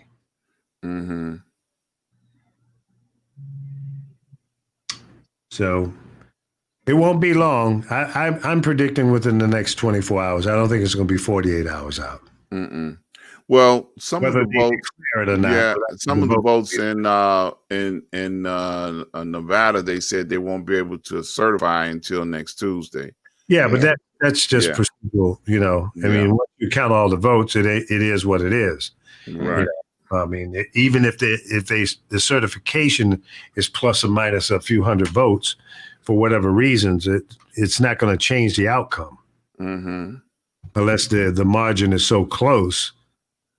What if there was a tie, an exact number tie in a state for the presidential? What happens then? I don't know what the law is or the rule on that is. Let's say it goes to the House.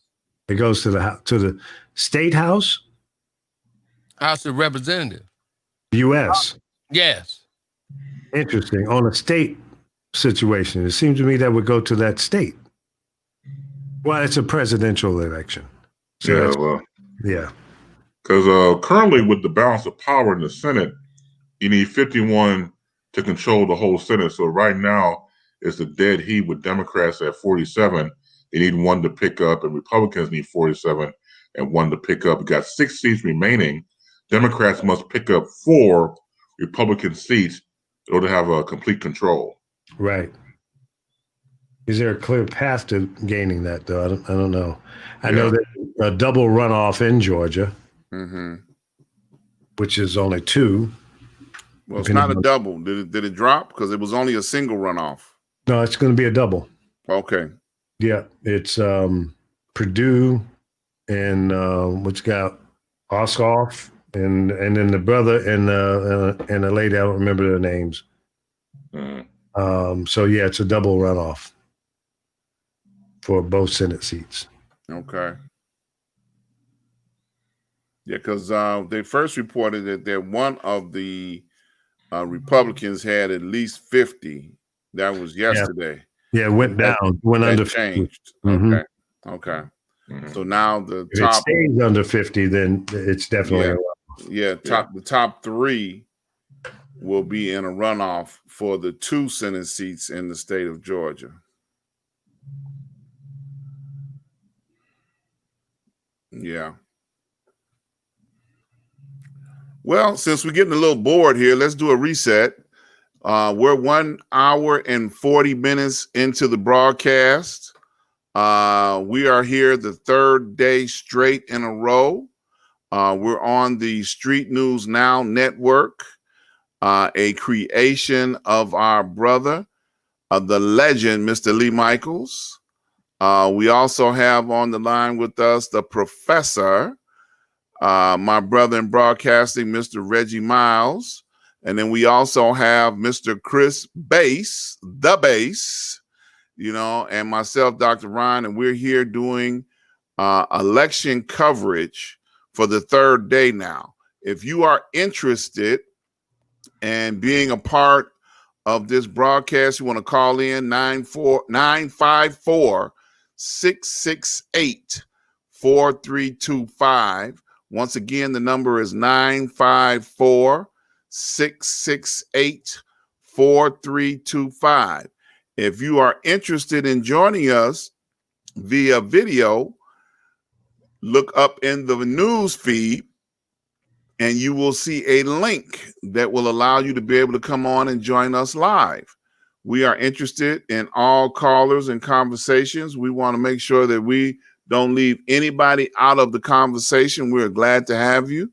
We are here doing it the 3rd night in a row. Street News Now. This is a creation of Mr. Lee Micheals, and we are in support of it. We all have things that we got going on, and we have come together to work as the team that we are to support one another and bring you our news for us. My brother in broadcasting, Mr. Chris Bass, he has a show that he does every Wednesday and every Friday. You want to tell them about it, Chris? Oh, thank you. Every Wednesday at 4 p.m. Central, I bring you CBI, Chris Bass Interviews. It's me with various people doing a one-on-one, unfiltered conversation. Catch me on that. And also catch me on Baseline every Friday, same time at 4 p.m. Central, where we interact by you typing into the conversation and freeing your mind. Go tell 5 of your friends and 6 of your enemies that CBI on Wednesdays at 4 and Baseline at 4 p.m. Fridays will definitely be in the air. All right now. And then just in time, the professor is back to tell us when you can find him. Monday through Friday, every morning on Twitch at twitch.tv/Prof Reggie Miles. All one word. Of course, Facebook Live under my name, Reggie Miles. I do gospel music Monday through Friday. And on the weekends, I do the best of everything, R&B. Of course, I get out here and just do some crazy talking, or with the show From the Deaths of Professor Reggie Miles. That might come up anytime, whenever I feel like I want to say something, and then I'll just do that. But the best thing to do is just connect and let's be friends. You can follow me at Prof Reggie Miles on twitch.tv/Prof Reggie Miles. And that's what we do. But in the morning, Facebook Live and Twitch is gospel music. And on the weekends, it's that heathen music. Well, you can always find me also on Facebook every Tuesday, 5 p.m. to 6 p.m. Central Standard Time, right here on Facebook Live. If we are not friends, send me a friend request. You can also go over to my website, ask-dr-ron.com. Check out my website, support my sponsors. Go over to my YouTube channel, become a friend and subscribe, like and share. We're just out here doing the best that we can to bring you information, to enlighten you, entertain you, keep you informed on what's going on in Chicago and around the world. And I know y'all know where to find the legend himself right here on Street News Now. He may pop up anywhere at any time with that long microphone and that long stick he just took out the box and stick it in your face and say, why'd you do it? Why did you do it? Tell us why you did it. That's right. Asking you some bodacious question. You can also find me at any post office in America, listed as the 10 most unwanted list.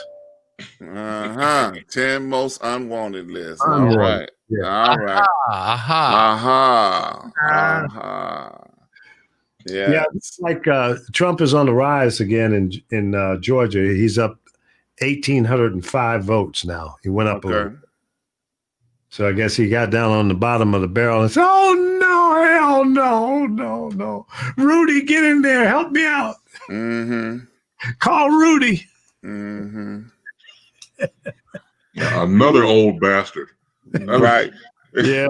Yeah. It just doesn't, the optics never look good for him. I mean, you bring in people, same, always hear about birds of a feather. And, these people are like-minded. You said earlier about the administration. What administration? Revolving door people over the years. They were able to get book deals done and keep it moving. And, usually traditionally, presidential-wise, when a presidential elect comes into play, you'll see their administration team elect come out and they'll interview them and everything else. We had none of that. Why? Because he never had an administration. Never at all. So anything that was traditional is untraditional. If you are a fan of literary work, whether you was a child or adult or seen various adaptations of it, Alice in Wonderland. So Alice, depending on the Looking Glass one, or if she tumbles her ass down the rabbit hole and falls the fuck through, and she's into a whole different universe where left is right and right is left and everything else, everything is reversed. So he has proven that in his 4 years. Everything that you thought should be done did the exact opposite. Aha! I got it. Bizarro Trump. Opposite of Superman, right. Yeah, Bizarro. No, you not Superman, me Superman. Right. Right. There you go. Bizarro, the backwards S. Yeah, right. The backwards P on the president. Oh, that's right. Yeah, base, that's it. That's it. Oh, Professor Reggie, you done it again. Trezaro, not right. Trezaro. Yeah, that's it, base. That's it, man. That's it.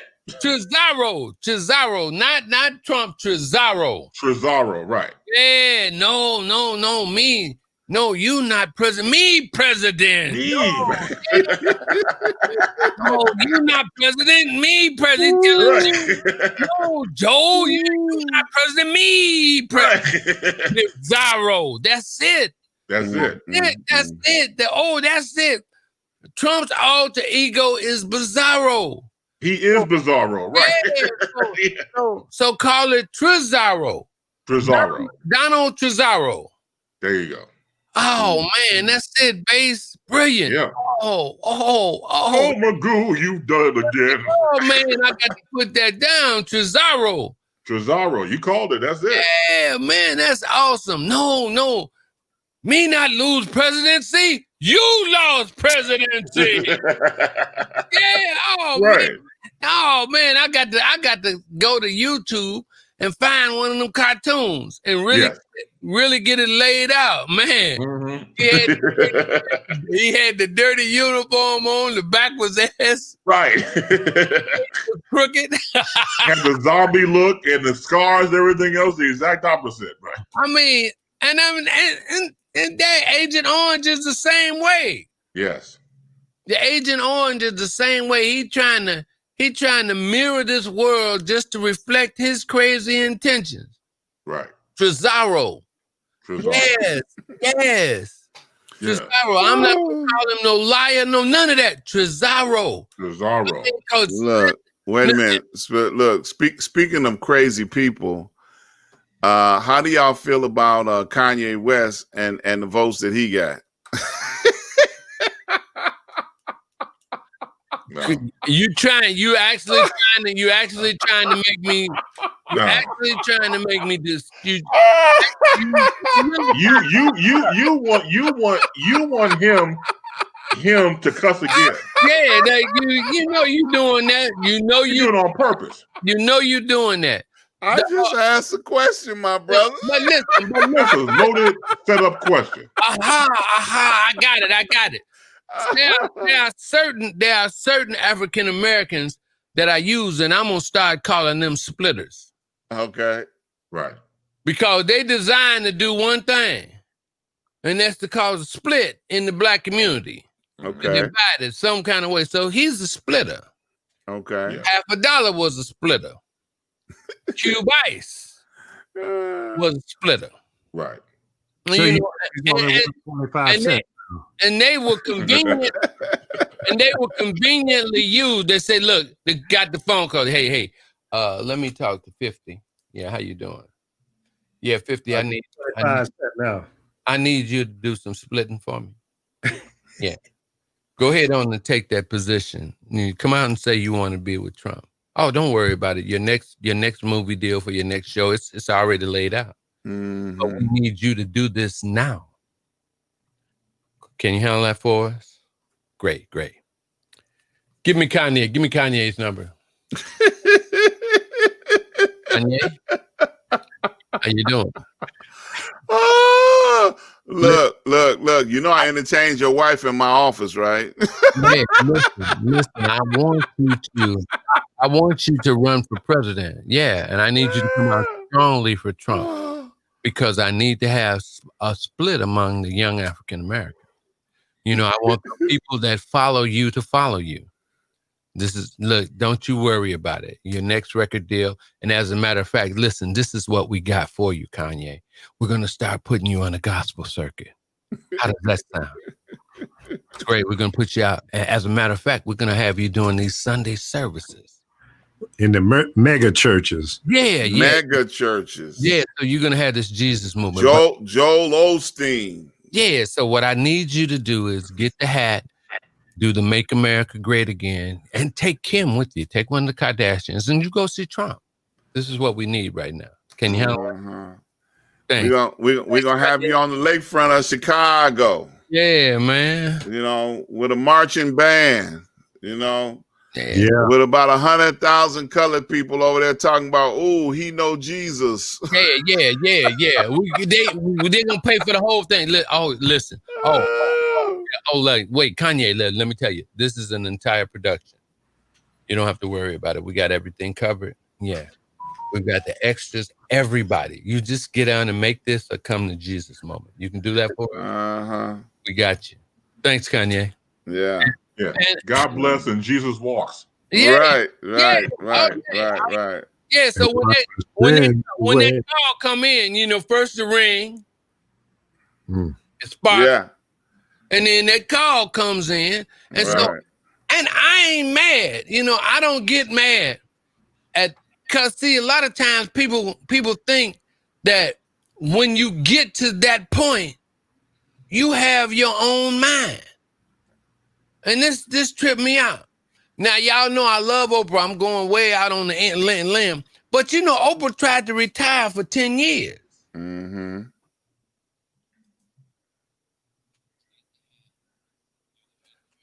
10 years.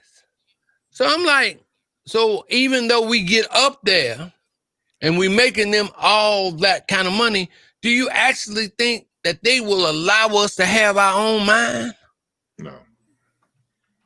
Do you actually believe that? Just because you got paper, if you got $100 million, they got cats out there that got $1 trillion over you that can just suck up your 100 million and make you like worth nothing. It's like no black leader with a whole lot of money. They say little things, but they don't say enough. Mm-hmm. You know, you got to stay on the right road in order to stay in the game. Because they got laws, it's what they call tokens. And then it's a ring that protects the elite. I call them buffers. And on the outside of that ring, you got the splitters. And it's all designed to keep the have-nots from coming together. You know, cause it's them against us. Cause I don't know how in the world they figured out that this bad tax in Illinois didn't work. Mm-hmm. Yeah, You had poor people voting to keep the rich people from paying less taxes. Oh man, that was disappointing. I think that was disappointing. You know, that people bought the hype on, oh, we're gonna get more taxed. You know, people don't read. Okay, that's a big problem. I was just getting ready to say, Riff. I was just getting ready to say reading is fundamental, and that we've lost that. Yeah. Because we've got all this social this, that, and other, and RIF. Y'all know the old saying, if you want to keep something from a brother, put it in the book. Put it in a book. Yeah, they did not read that one. Yeah, that one, the way it was written on the ballot, did not affect anybody below the income level of $400,000. Nobody under $400,000 was affected. Nobody.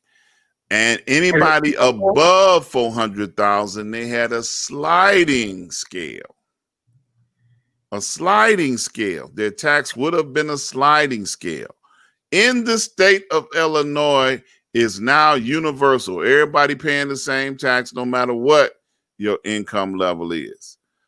So if you're making $100,000, you're going to pay the same amount of money as a person making $30,000. You know, and they try to create a balance by letting the people that have the wealth share some of the wealth to help bail the state out of some of its financial debt. Okay? Because in the state of Illinois, people that may not know this, we have to operate on a balanced budget. We have to. We ain't like the federal government where we can float money. Okay? We have to have a balanced budget every year. The budget has to balance. And if you throw enough money at any situation, the people who want to get what they want done will throw enough money at it. You can run ad after ad after ad after ad. Repetition is what creates stupidity. There's a few sayings about stupidity, but there's one saying about just dumb. It's always have a larger waiter's towel than your ego. Ego is the anesthetic that numbs the pain of stupidity. And that's the bottom line. People were inundated because they didn't know any better. There wasn't the messaging that should have been out there. And all you had to say was, your taxes will not go up, and only people over $400,000 will see a tax increase. And that's what they said. But they said, don't trust the politicians more. Right. Those were the greedy people. Those were the people of greed. Now, when you come across situations like this in Illinois, they should go directly in and raise the taxes on the rich. Period. You can do that. You can do that in the State House. Mike Madigan and them down on that end. They can raise the taxes on the rich and not the middle class. Yeah. The referendum would have been fine. It would have been covered. But the millionaires and billionaires threw enough money at it. So now it's time to punish them by raising the taxes on them. Yeah. And they're not going to like it. They're going to scream and holler. But that's the bottom line. That's what you get. That's what you do. That's how you govern. And J.B. Pritzker ran on raising the tax on the rich to pay their fair share so we can get things done. Is the state of Illinois still upside down financially? Always. Always. And you want to know how to get them right side up? In the black? You want to know how you get them in the black league? Make me your governor. No, we're not talking crazy shit now. This is how you get them in the black. You open a state bank. All the Illinois revenue you put in that bank. You put and bank your own revenue. And by having a state bank, this allows you to, what's the name of it? Leverage? Well, it's about leveraging the dollar. Right. Fractional banking. Right. Fractional banking will allow you 8 or 7 times as much as you have on hand. Right. You can borrow from the FDIC. Right. Or from the Federal Reserve. And after you start banking your own revenue, you can start taking out loans. You can lower the interest rate on the loans that people take out for business. It's just like the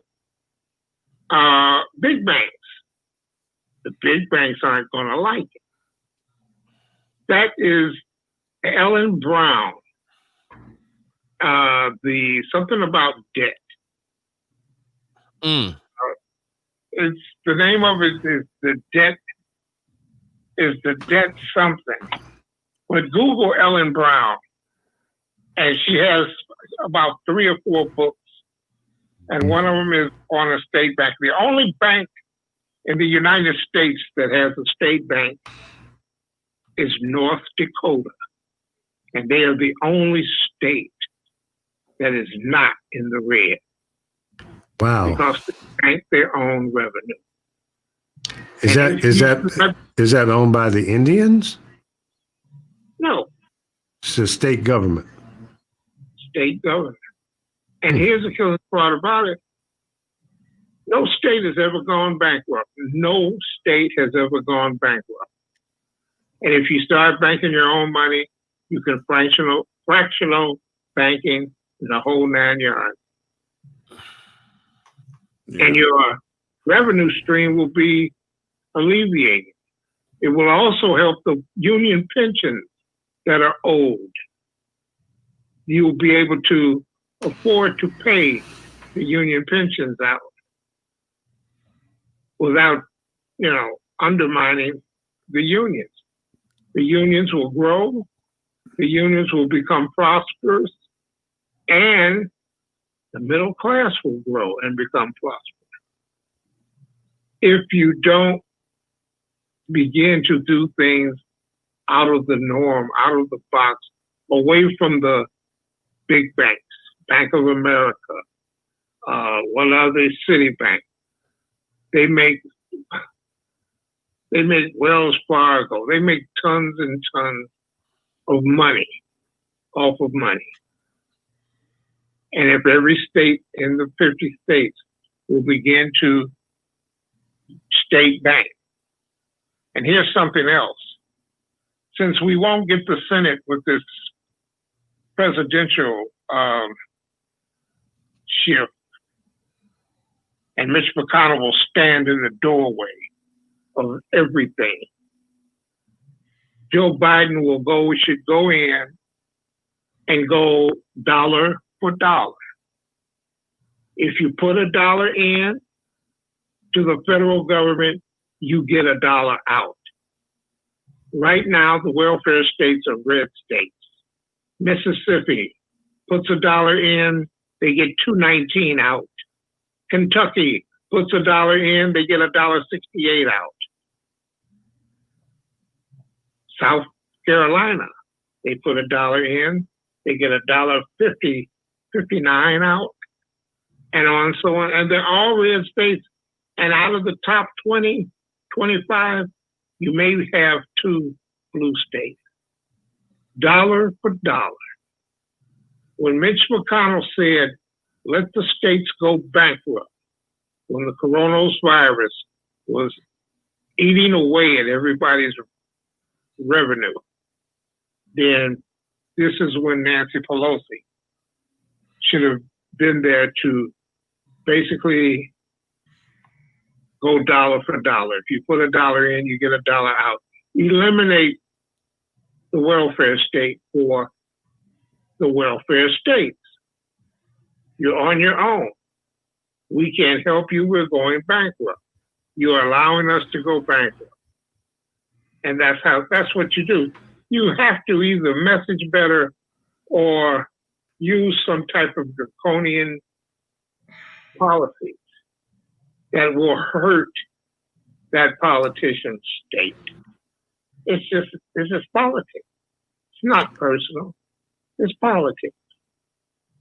One of our watchers, Abdul, said California, I guess they discussed this banking idea last year. Well, it wouldn't surprise me if California did something like that. No, but here's why they did.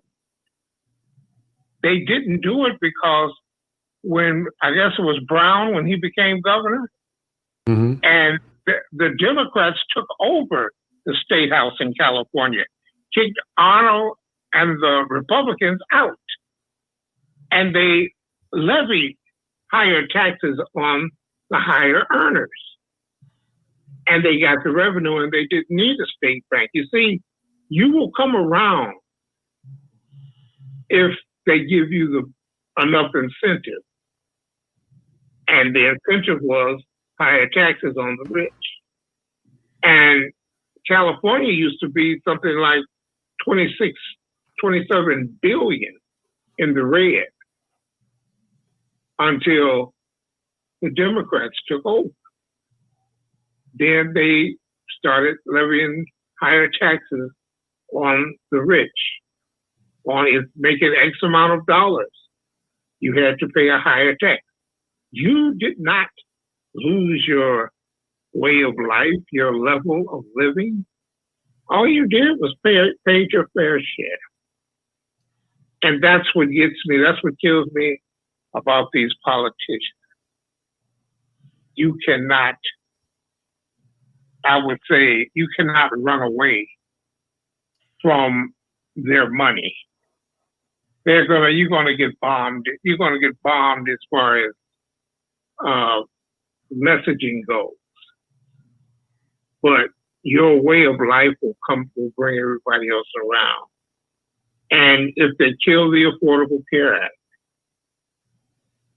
bringing on Medicare for all would have solved that problem. As it is now, you will never be able to get a public option through the Senate. Every progressive program that we want to do is going to be killed at the Senate level. So what's the use of getting rid of Trump? If Mitch McConnell is still there, killing all progressive legislation. Yeah. You will never get to deal with the new Green Deal. You'll never get to deal with taxing the traders on transactions. Mm-hmm. You'll never get any of that to raise revenue. You will never get to raise the tax back from, what is it now, 21%? Biden just wanted to raise it to 28%. Mm-hmm. It came down from 35% to 21%. That's the tax break that they got. Now Biden can't reverse that tax break because they don't have the Senate. The Senate will stand in the way and be at the behest of the bank. Yeah. Well, just back to Illinois right quick. One of the biggest problems that Illinois has is the pension fund that they had borrowed money from for so many decades is underfunded, and they don't have a clear path to pay that money back. So that's going to be a serious problem that they're going to have to face and deal with, because, you know, they've been borrowing from that pension fund for many decades. And that was one of the reasons why they wanted to try to get that tax increase, to try and fix some of the problems that it has financially internally. But now they're gonna, you know, they're talking about layoffs because they didn't get that bill passed. So now they're gonna have to start laying off people in state offices and positions that to try and make up their balance in their budget. So I just wanted to throw that back out there. Well, you're right. You're absolutely right. But the way you stop, you keep from laying people off. You're gonna lay people off in the middle of a pandemic. Who are you gonna lay off? Nurses and first responders and police and fire. It's ludicrous. Well, Open, stay back and keep your house in order. It's that simple. Well, you know, and the current administration in Illinois, he inherited this mess to begin with. So Rauner was willing to let the state just go under.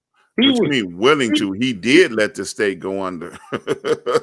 He came in and he was going to just bully everybody into shape. And the boys in the state, you know, they say you go to hell. So Rauner says the state can go to hell. Right. And they did. Right. He was a millionaire 4 times over. Right. He didn't give a damn. But that's what happens when you elect these rich MFs. Yeah. Well, Pritzker ain't no punk when it comes to money now. You know. Oh, Pritzker's his family is in the top 10. That's right. not the point. How much money his family has, because he has the right idea. Tax the rich. He's right. part of the rich. Right. He's calling for a tax on himself. Right. And I actually saw something recently that said that out of the richest families in Illinois, the Pritzker family was the top 10. You know, 10 of the richest families in Illinois were Pritzkers. You know, so they were the ones that were campaigning against trying to get that tax on them because they didn't want it. They didn't want to have to give up more of their money. You know, not that they don't have it to share. They just didn't want to do it. Not that they don't have it to put in their fair share. That's right. There's no I in team. Yes, there is. It's in the a-hole. Aha!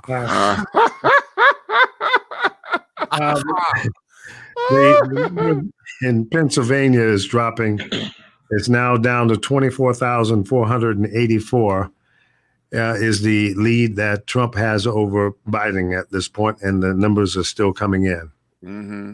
Now, keep in mind, when they had the press conference, they had 370,000 ballots that had not been counted.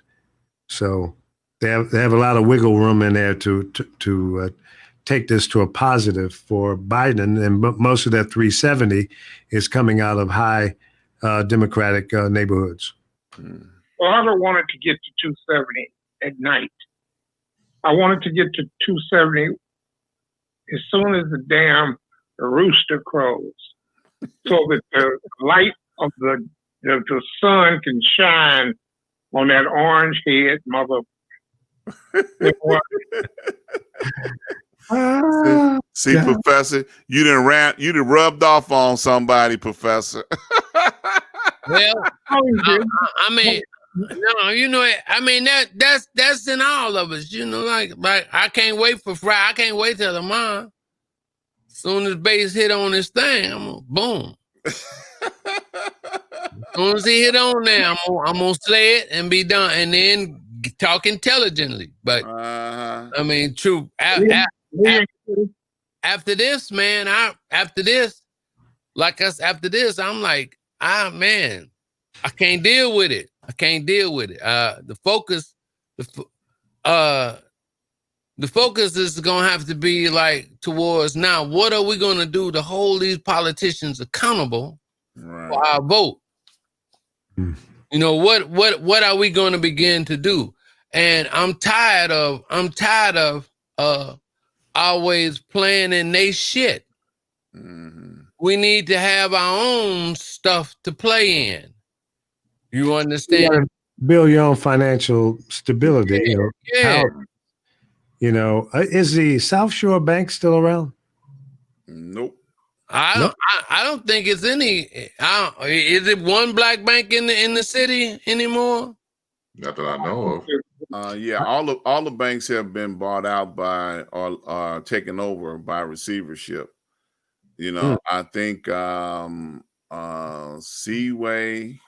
87th Street. Yeah, they might have been able to get out of receivership, but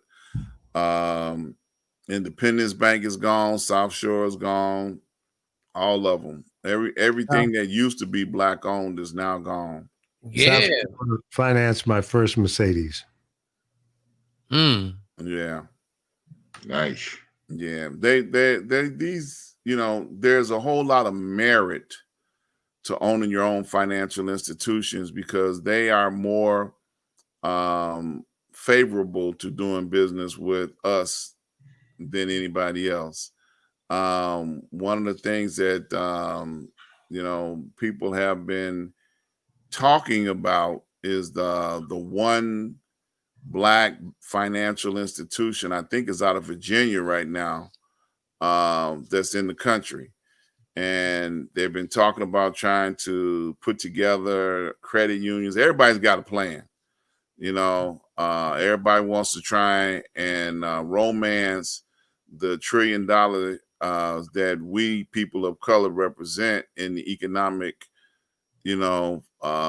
finances of the world. We represent $1 trillion, but we don't have $1 trillion in our own bank. And they were protesting recently over the last month to make Chase accountable because we got Chase banks in all of our communities and they have not funded or will not fund any money in the black community. So Chase came out last month and said, yes, we will fund, X amount of dollars into the black community for black businesses. So they were protesting on a regular basis in front of all of the Chase banks until they have now agreed, corporate has agreed to fund and put money into black businesses by Chase. We do have a black bank on 47th and King Drive, a couple of black African gentlemen. Okay. What's the name of the bank? Couple of black African gentlemen. TwoAfricans.com. That's crazy.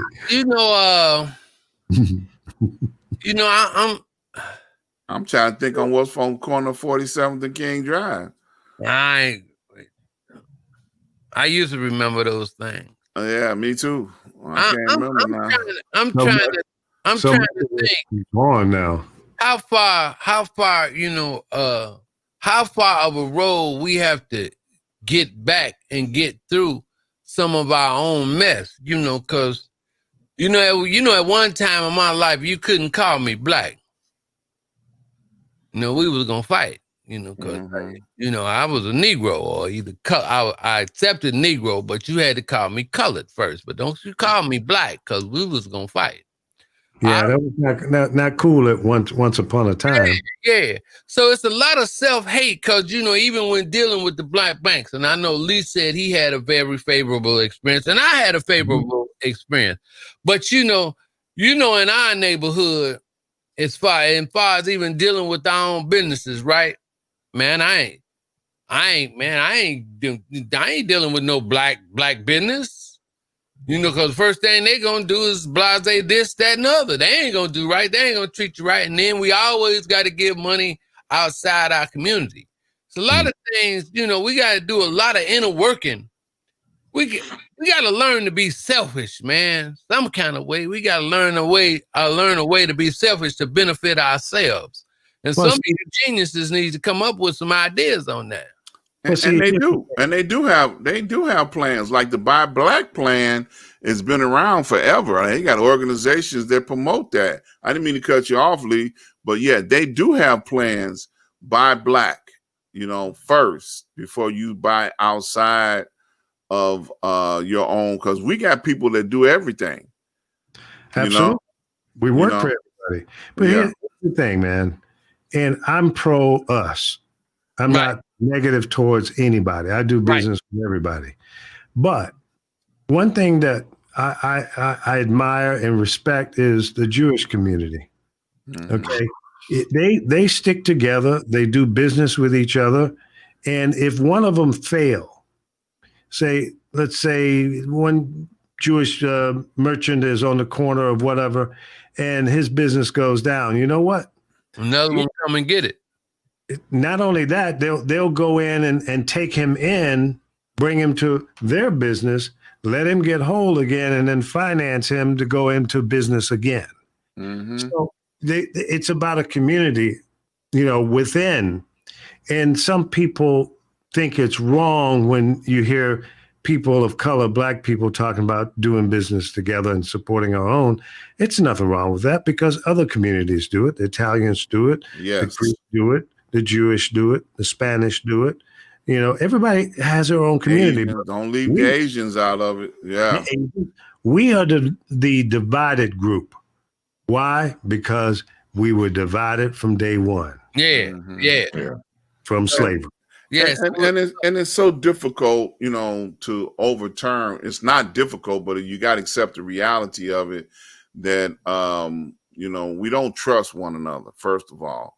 You know, the professor could be in business, you know, selling bootleg music, and we're going to question him, you know, to no end before we spend some money with him. Like, you know, are these genuine quality CDs or flash drives? I mean, you know, what's the quality of them? You know, I mean, because I don't want to get home and they blank, you know, how do I know that you put on here what you say you put on here? We're going to challenge him and question him, you know, on the quality of his merchandise before we, you know, spend our little $4.50 with him. It ain't like we're gonna spend a whole lot of money with him, but we sure gonna challenge you for them little $4, okay? You know, and that's very difficult to overcome because, you know, we all stand on the quality, you know, of what we do. But, you know, people that buy our merchandise or buy our brand or buy, you know, they're gonna question it. You know, they're gonna challenge it. You know, and we got to live to a higher standard that no other nationality got to live up to. You know, and no other nationality got to live up to the standard that they hold us to. Okay, and that's very difficult. You know, very difficult. Oh yeah.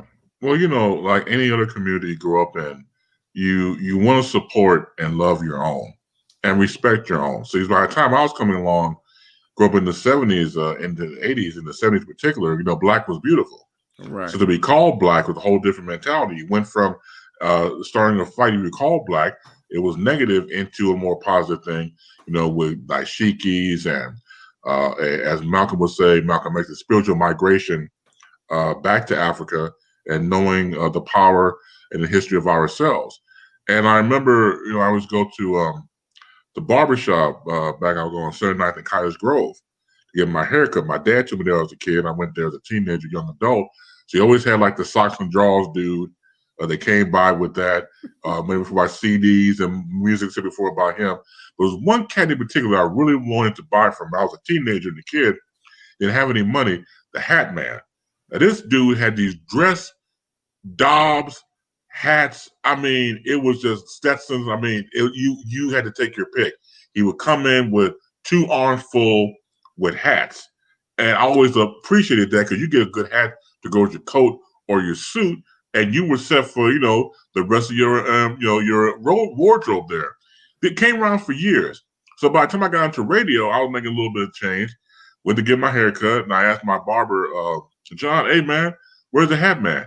And he had passed away. Oh. And it broke my heart because I wanted to start a relationship with him to buy some hats for my coats and suits and everything else. But, you know, it was still great memories because just the fact that he was there all the time made me become more pro my own if I wanted to help somebody else with what they were selling. So I was like, I'm sorry my brother passed away, but if anybody else still walking the earth, you got good merchandise, I'm going to rock and roll with you. And we've lost that because they're gone now, or the fact that you take away the ability of Black people not being able to stay in their own neighborhoods and go outside their own neighborhoods by design, because again, we had our own grocery stores. I mean, I lived in South Shore, man. There was an A&P and a Jewel from one block of each other. You know, and over time, it just dissipated, just completely gone. 79th Street now is like a whole ghost town. You know, you don't even have Sears anymore. You know, Sears, over there on 79th Street, you could go there to shop. You could go, back in the day to various neighborhoods, Community on 87th Street, or go to 87th Street to shop at Jewels and other stores. They're, even though they're still there, it's not like it was when it was before. I know times change and evolve, but the neighborhood in your 4-block radius, I don't know where you live, but if you live in certain areas, it's not like it used to be. It is gone. You have to travel outside of your neighborhood to get certain items, to get certain dollars, and it doesn't stay inside the community. And going back to dollars and cents, hey, if they ain't making no money, it ain't making no sense. Yeah, you're so true. And even going back further, I mean, and I'm sure the professor can vouch for this. Back when we had no choice but to only be able to support our own 47th Street, 63rd Street, those were the places where we had to buy whatever we were going to buy, and then all of a sudden they allowed us to go downtown, and all of those neighborhoods struggled and suffered, because now we were able to take our money downtown to Marshall Fields and all those other places. They just wanted our money. They didn't want us. They didn't want to just bring your money and keep on going. That's what's happening now with the pandemic. And, just going full circle, the current president, number 45, said, y'all go back out there and spend your money so we can get the economy back on point. Okay? Cesaro. We don't care if you get sick. We just want your money. We want to prop up the economy. We just want your money. Well, who you think he talking to? The biggest consumers on the planet. People in Philadelphia and people in Detroit, Chicago, places like that, Exactly. Yeah. We need your money. You know what? I heard a couple of interviews several months back. Now, I know y'all gonna think bad of me if you don't think bad of me already. I heard an interview from a pizza parlor in New York. Old family business, been in the family 50 years. And the pandemic had hurt their business so bad, they said, we may not be able to stay in business any longer. I'm like, so what? You've been ripping off the blacks and serving bad food to black people for so long, and now you in danger of having to close up. Now you understand, what my world is like. Okay. It wasn't Sal's Pizzeria, world famous Sal's. Right. How come it ain't no brothers on the wall? How come it ain't no brothers on the wall? Stepped on my shoe. We spend good money here. Yeah. We deserve some black folk on the wall. I got the boycott. Oh my God. Hey, I Oh got my this. God. Yeah. Hey. Look, my point that I'm making is I did not feel sorry for the pizza man, okay? You know, because you know, pizza ain't good for you no way, okay? And you've been selling pizza slices for 50 years, man. You need to close up. Man, bugging out, man. We gonna boycott Sam.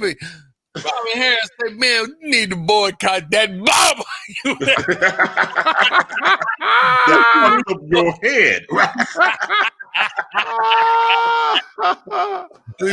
Yeah, Oh, man. oh man. I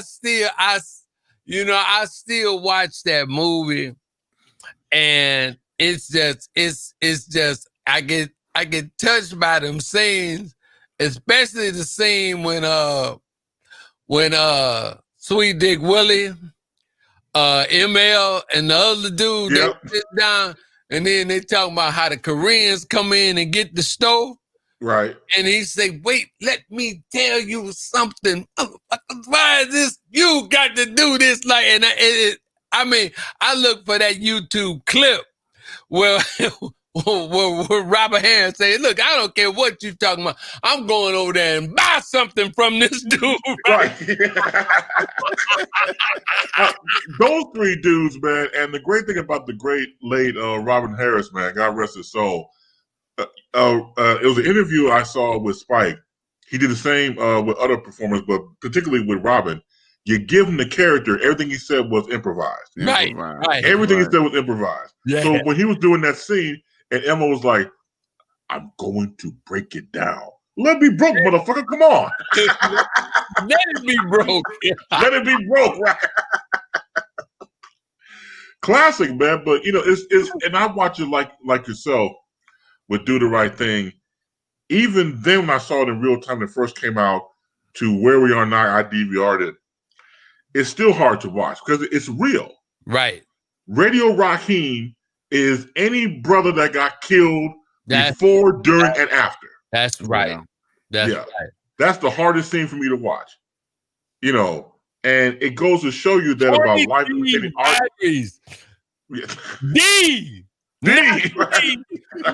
Speaking D. Oh man, I'm laughing because I had one of them things. Oh, the boom box. 20D battery. D. Man, that thing. Yeah. Hey, look, you can pick up short wave on that thing, boy. I'm telling you. Man, I mean, them was some classic lines. Yeah. Even from the way they had Samuel L. Jackson playing one of the talking stuff DJs. Yes. That's how DJs used to be before they started talking that more music, less talk. Mm-hmm. Took us out the game, you know. More music, less talk. When radio started getting urbane and stuff, when the cats was always talking stuff, they were, and then when the PSA requirements had to be in there and stuff, when you had to do something, you know, little things like being on the scene with Bernadine and, you know, Operation Crime Stop by VON, when radio actually cared about the community, and then the editorials that was on there. When Lou Palmer, Lou's Notebook. Man, come on, man. Don't get me to run around here and shouting. I mean, you know, it's like there's like none of that information now on nothing terrestrial, because it's that all they want us to do is be entertained. They don't want us to think. Once Harold, Bradley, Maynard Jackson, and Mayor Hatcher, once those mayors got elected in the mid 70s and in the 80s, they said, "Oh, hey, we can't let these people have these mediums and stuff. We can't let them talk to themselves, because they'll start galvanizing their communities." So they had to, well, look, let's do this thing, and the Telecommunications Act, let's just change the law and buy up everything. And buy it so they can't ever get it again. You know, they just took the synergy just straight away from us. You understand? Because it's nothing cooler than being able to be of the same mind with your neighbor that's in the house. That's and you can get it free from something that just requires a battery, batteries and things like that. And so once they convinced us not to deal with that, I mean, man, how can we come together if we don't have no vehicle or no mechanism? Because we're not reading. No, not at all. But it's one thing that I do like. Now, I always tell this joke. It's 4 things that black people won't do. All right. But that changed. That's not true this time. But one thing, we're not reading. We're not writing. At one time, we weren't voting. And if it's too much like right, we damn sure ain't going to do that. But we did vote this time. I mean, we voted. We voted as if our lives depended on it. I mean, that we voted early. We wasn't thinking about trying to vote on the day of the election. Many of our people said, I'm going to get this shit out the way now. And they said, as soon as they said, what? Early voting? Folks was going in there to vote because all they had on their mind is that I'm tired of this. And then it kills me, the disinformation. I know there was some people in the African-American community, I can agree that voted for him. But it wasn't no overwhelming. It wasn't, it was less than a speck. If it was a drop in a bucket, it was a teeny drop in the bucket. It wasn't a whole lot of brothers going out for him unless they got paid. And if they got paid up front, I wasn't mad at them. I ain't gonna holler about nobody, getting no money, and stuff like that. That's why I didn't holler about. I don't get into that. Well, you being a sellout. Who has not been a sellout? Dick Gregory told that joke about going in the room and negotiating with the white people. He said, no, man, you better come in there with me. Because if I go in there by myself, I'm going to get stuff that's going to be dealt with for me. Right. You're going to get shortchanged. Yeah, a couple of y'all better come in here with me to make sure that I stay on the right track.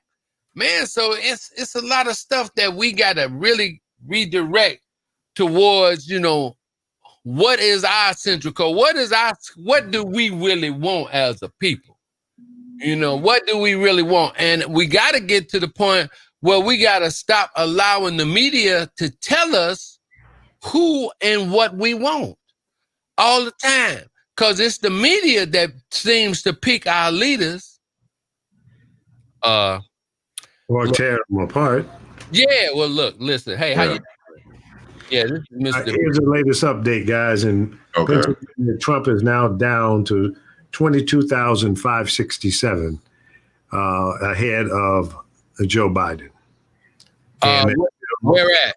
Pennsylvania. PA? Yep. Mm-hmm. Hey, Lee, why don't you run that link with that Trump, the Trump 4 years and 3 minutes? Okay, let me try to pull that up. What did you do? Did you? I'll put it in the chat. Okay, cool. I'll pull it up. I'll put it in. But Lee got another co-host on there, so on his lap. Who's the bark? Yeah, that's Jingles. Hey, Jingles. Hey, is it Jingles or Jangles? Hey, what's up, Jangles? Jingles. Is that Chihuahua? No, it's a Min Pin. Okay. Miniature pincher. Yeah, he pinches you as a man pet. She thinks she's a good dog. She's a sweetheart. That's my girl. There you go. All right. While Lee is looking for that video clip on YouTube, I'm going to tell everybody what the heck is going on. What's going on? This is our 3rd night in a row. We've been on the air 2 hours and 39 minutes. If you just getting here, you're late. We are projecting and giving out the numbers for the election. And this team that have been coined the 4 horsemen by the base, and we are living up to it, every bit of it as we can. There is the legend, Mr. Lee Micheals, with Street News Now. We have the professor, Reggie Miles. We have the base, Mr. Chris Base. And we have myself, Dr. Ron. If you are interested in calling into the show, 954-668-4325. That's 954-668-4325. Your call is most welcome. We got our brother on the line. What, Alfro, you still there? You still hanging out with us? Did he disappear on us again? I'm still here. Good. Alfro on the line. He's been giving us his statistics and wise counsel with all the information that he's been coming up with. And we appreciate anybody that wants to chime into the show. We got a video link. You can click on it in the comments and join us live. We got, we just doing what we do. We bringing our news to our people. And everybody here is qualified to give commentary and criticism and advice, because that's what we do. We bring it to you, and we keep it real. So we're glad that the legend has put together the Street News Now, and we are committed to continuous coverage night after night of this election. And in all of our hearts, I can tell you, because you can hear it if you listen to us any period of time, we are committed to see the new president come in, because we are tired of the old administration. The old administration have not done enough for us, okay, people of color. And I don't know those that voted for him that are of color. I don't know what he promised y'all. 40 acres and a mule. I hope you get it, because he's going to have plenty of time, because he ain't going to be able to do no executive orders once he's fired. He gets fired. He going to have plenty of time to give you your 40 acres and a mule that he promised you, that you think he going to give you. All right. And I hope he do what he say he going to do. He might give away everything on his way out. I know that's right. Yeah. Mr. Trump is going to go down as the biggest loser in the history of America. I know that's right. And that's going to be one pill that's hard to swallow. He got 69 million votes and lost. Mm-hmm. And an incumbent got 69 million. Well, I'll say and losing. He hasn't lost. And losing. That's right. I was claiming that. Before that was the Reverend Doctor coming out. No, it's not over. That's right. It's over, but it ain't over. Yeah. Now, Reggie, how did you send that to me? Did you email it or text? No. The link is in the chat. In our chat. Okay. All right. Cool. Let me find that. But I seem to have lost. Yeah. Yeah. In the chat. Yeah. 954-668-4325. 954-668-4325. If you are interested in calling into the show, we would be more than happy to hear from you. We got it going on over here. It's been going on. We've been at it for 2 hours and 44 minutes, night after night. It gets gooder and gooder.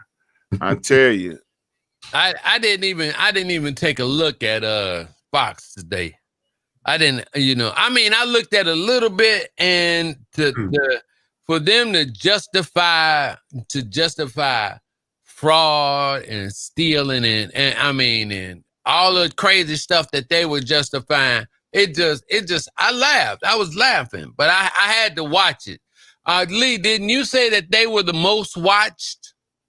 Yeah, they did 14 million and change on the election night, and what was it? CNN did 9.6 Yeah. and 7.4 for MSNBC.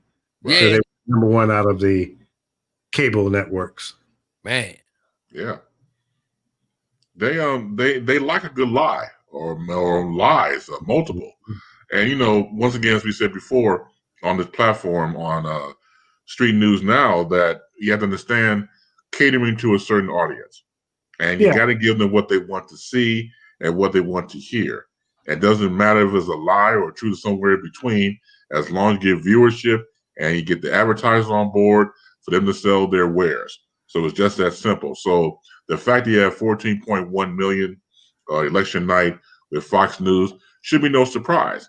And again, you have people out here who I think, depending on where they hang out at or the people they hang around with, if you are one of 5 people that embraces Trump, either you're in for a fight or don't want to fight at all. So sometimes the people get into political stuff, they start having political banter back and forth. They just sit there and lie or plead the fifth, and then go home and watch, Fox News and listen to Sean Hannity or Mark Levine or Rush Limbaugh, and they can do that. That's great. But again, depending on who you hang out with, you might get pushback, and rightfully so. When you are a person that is one way in public, another thing behind the scenes, that's pretty much everybody. But some people are a little bit too extreme. And the extremism comes into, now we've seen about the numbers in voting. You have to factor in, again, I keep saying this, the people who vote for him in private. Those are people that you have to factor in that's showing in the numbers now. So when you look at everything that's going on in our society right now, a lot of people embrace this man. Why? Because they see themselves in him, whether they want to admit it or not. And that's the nation as it is. The nation was built on racism from day one, from the bloods of other races.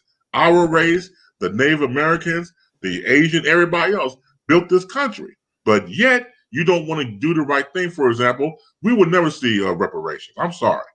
Because if reparation was to ever come to African American people alone, the whole country would be broke. And then we have to change the United Nation of Black people. The whole thing have to change because we built this country like anybody else. They would be in debt. I mean, the debt, look, they ain't stupid.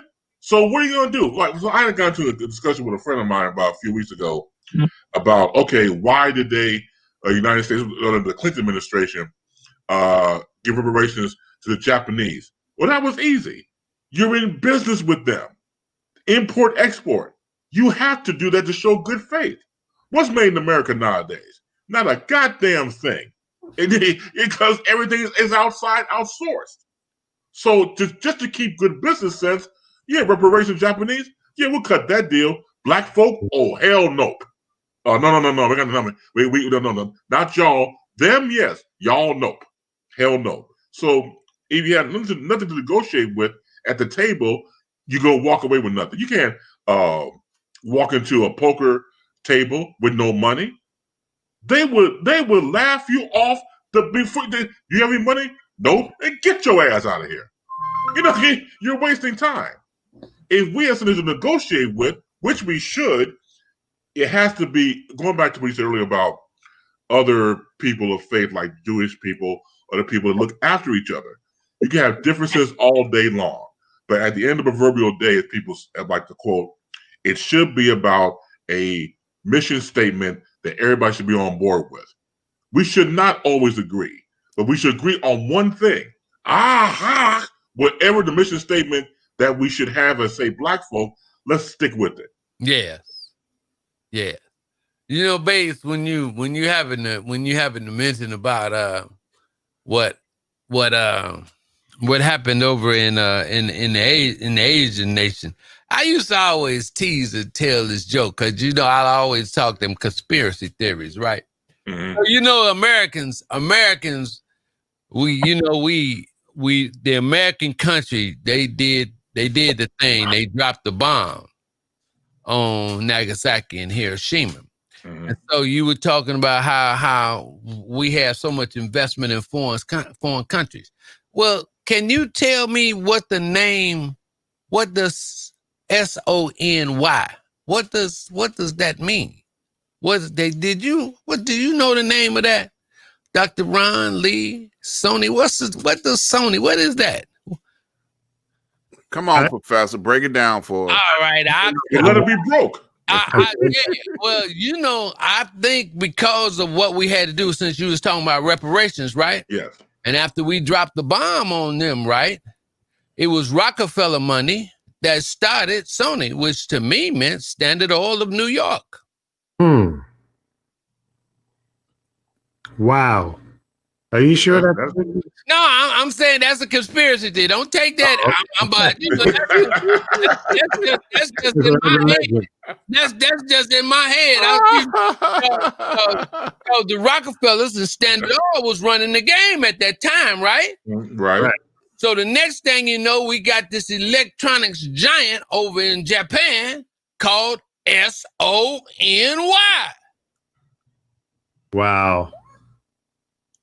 Well, that's funkadelic knee deep right there, Professor. Yeah. I was, one day how you sipping on Kool-Aid and then all of a sudden, that's it.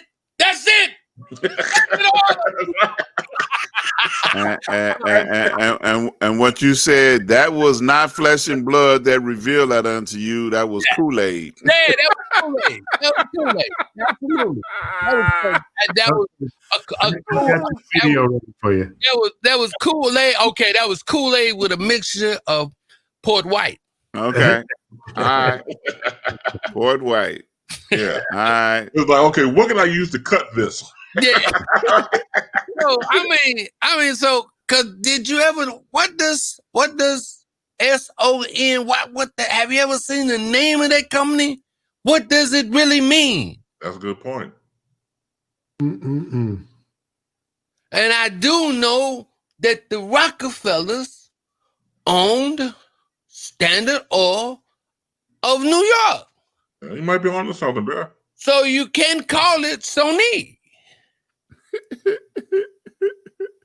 You're going to have somebody fact checking that. I mean, I'm a conspiracy theorist. All right, let's see the video. Yeah. I had it ready to roll, and then you guys went on with the joke. That's definitely a joke. Yeah, let's roll the video. Joke number 2. Hold on, wait a minute. Yeah, President Trump in 3 minutes. You gonna set it up for us, Professor? Oh, yeah, I was watching. This just happened to come up, and then I saw this the Trump presidency in 3 minutes, and so this British David Letterman type a late night talk show host. I mean, the way he broke it down, all the stuff that Trump did, he said it out in a poem.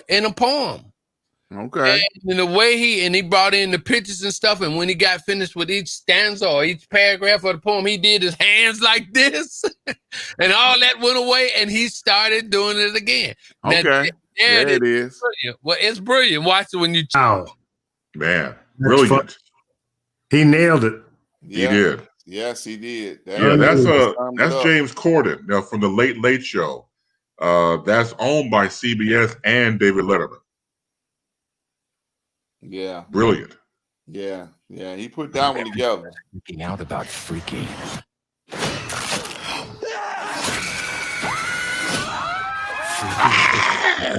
Swapping blast. I can't wait to kill you. Freaky. Friday the 13th. All right, I got it now. Okay, cool. Yeah. Why am I not here? What do you say, hey, Professor? You got to take your mute off. Let's turn something off. To put it back on there. Now, yeah. There you go. Yeah. Aha. Okay. All right. Yeah, there you go. Come on in. Yeah, I thought I wish I could have had played that, kept that running on my page. But I think that came out on the election. Election. There you go. Come on in. Yeah, I thought.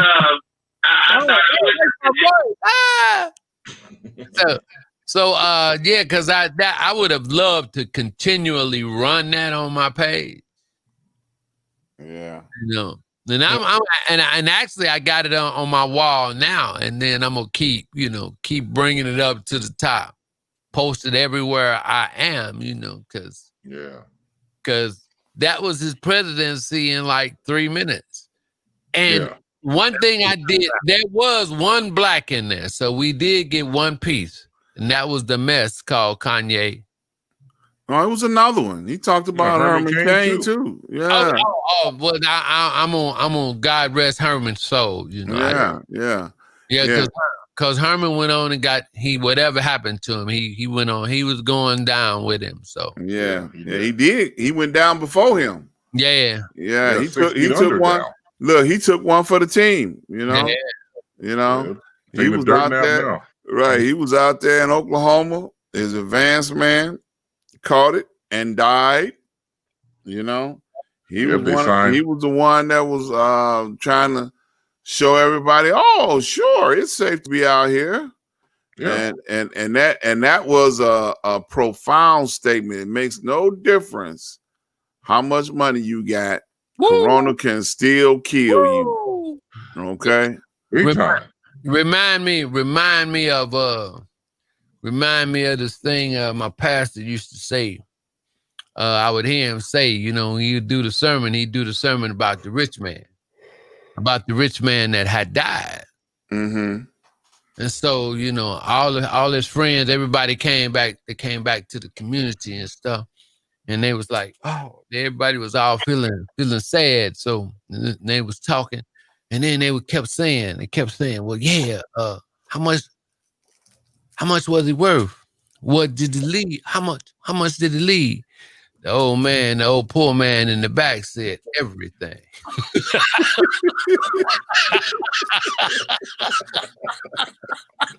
Yeah. Point very much made. Grandma wanted to get in the box with him. Hey, well, how much did he leave? Old man in the back, he said everything, man.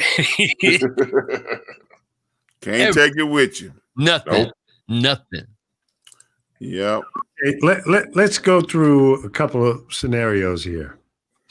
Assuming that we're going to have a new president in the next few days, if it's not in the next 12 hours officially,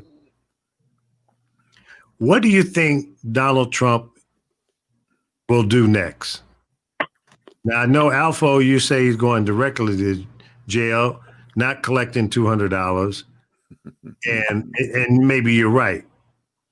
But I'm going to bet that he's going to wiggle his way out of it. Am I wrong? Well, let me put it like this, lady. He can, after he loses, be it tonight or in the morning, he still has till the clock strikes high noon on the 20th of January.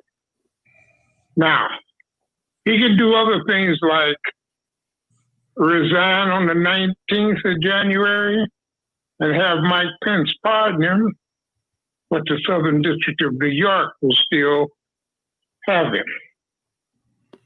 He can jet off to a country with a non-extradition treaty and be tried in absentia under the RICO Act and lose it all. You see, he's violated the Emoluments Clause, the Hatch Act. He's violated every known law, every known everything. Abuse of power, the quid pro quo, which is basically treason, selling out America. But any way he can, he will burn down as much as he possibly can on his way out the door.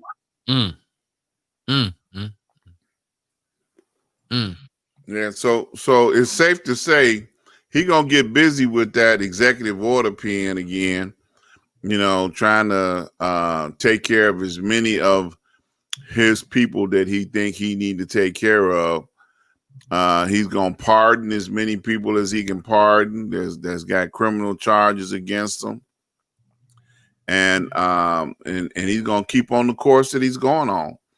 He's gonna play up to his crowd, to his base, and when it's all said and done, I don't know if you all remember when he took office.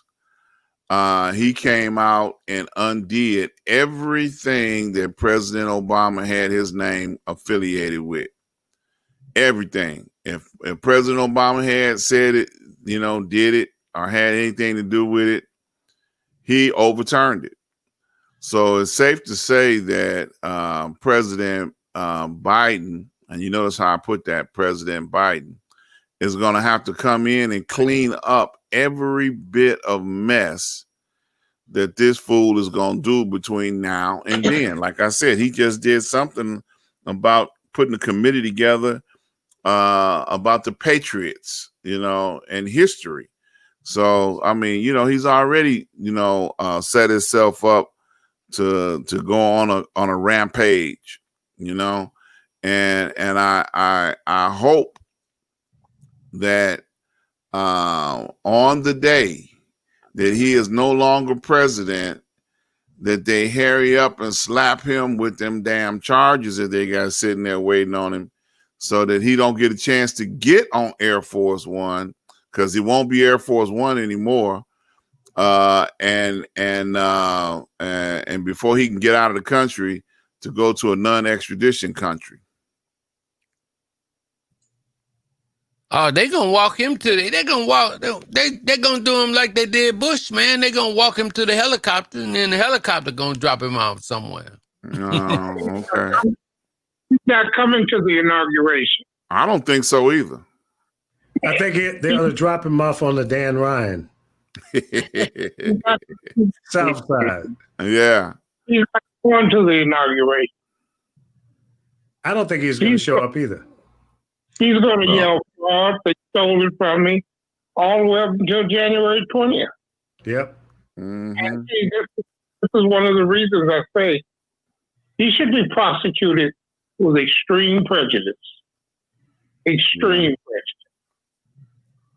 There is nothing but to send a message to the next authoritarian fascist, white nationalist, neo-Nazi, who withers his way into the office, slinks his way into the office.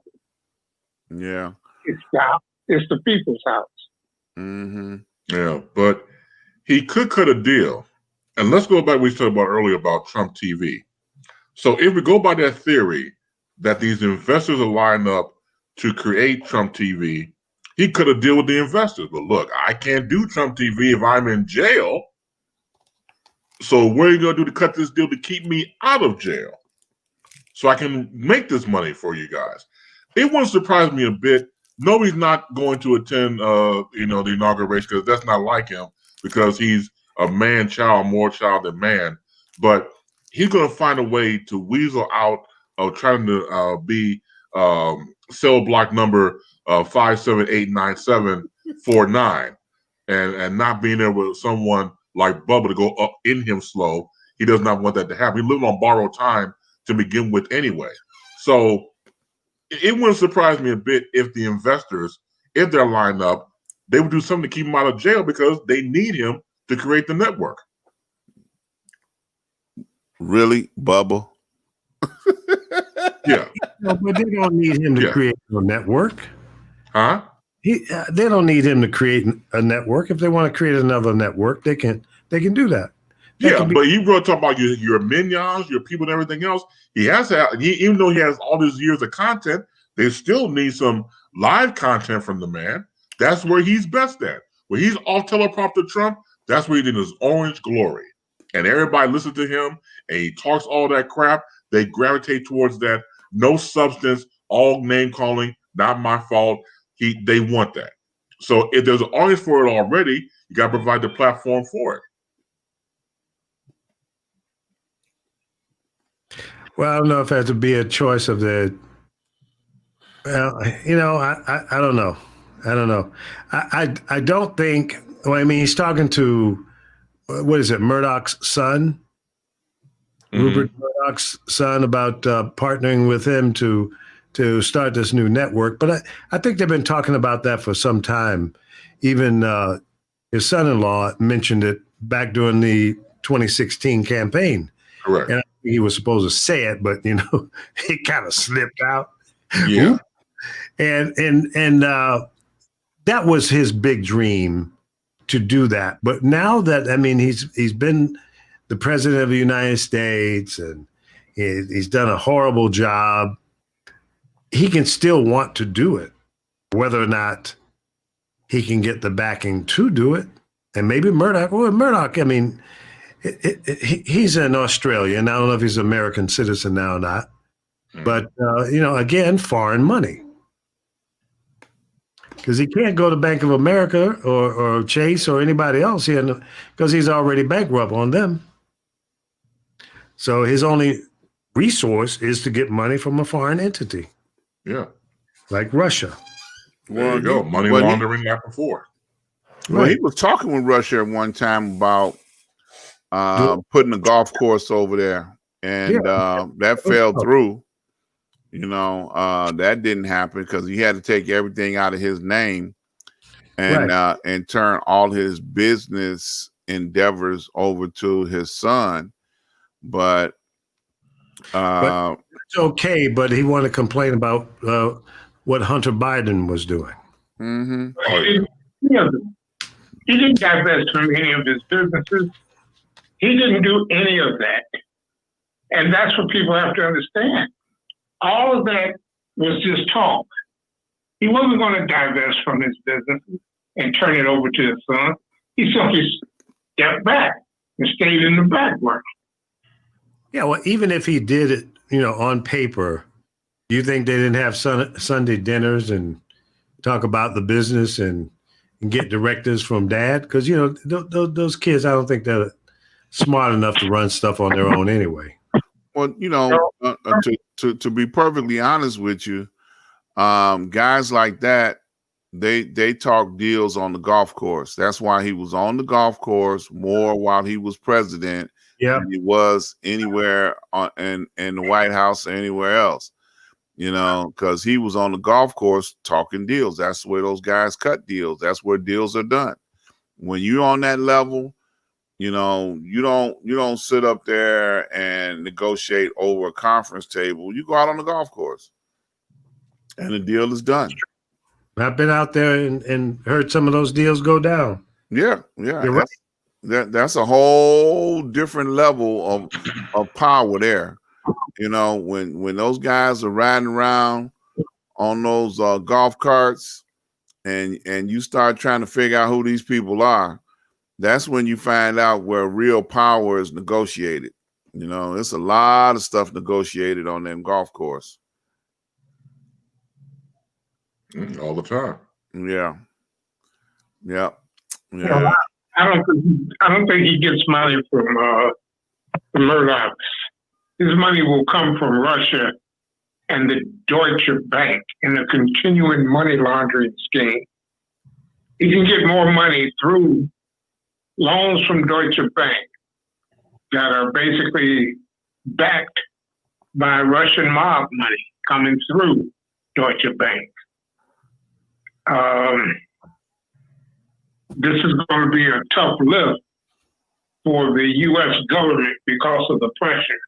Understand, bankers are the only ones who have assassinated presidents and gotten away with it. Yep.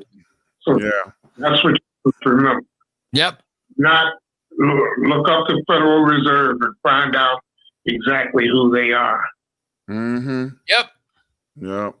Lisa London said he does not need American money.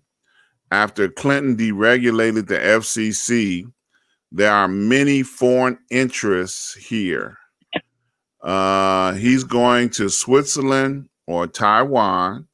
He can do a show from there. Yep. Abdul said Nancy Pelosi said follow the money. They know everything. Why don't they go after him? It was just a show. Trump is an asset for the U.S. government intelligence. Turned him to a snitch. Well, anything is possible. I love conspiracy theories. Yeah, and we know this. Anything is possible. Yeah. No. All I know is I want him to go. Yeah. That I can go get another bottle of wine on that one. Yeah.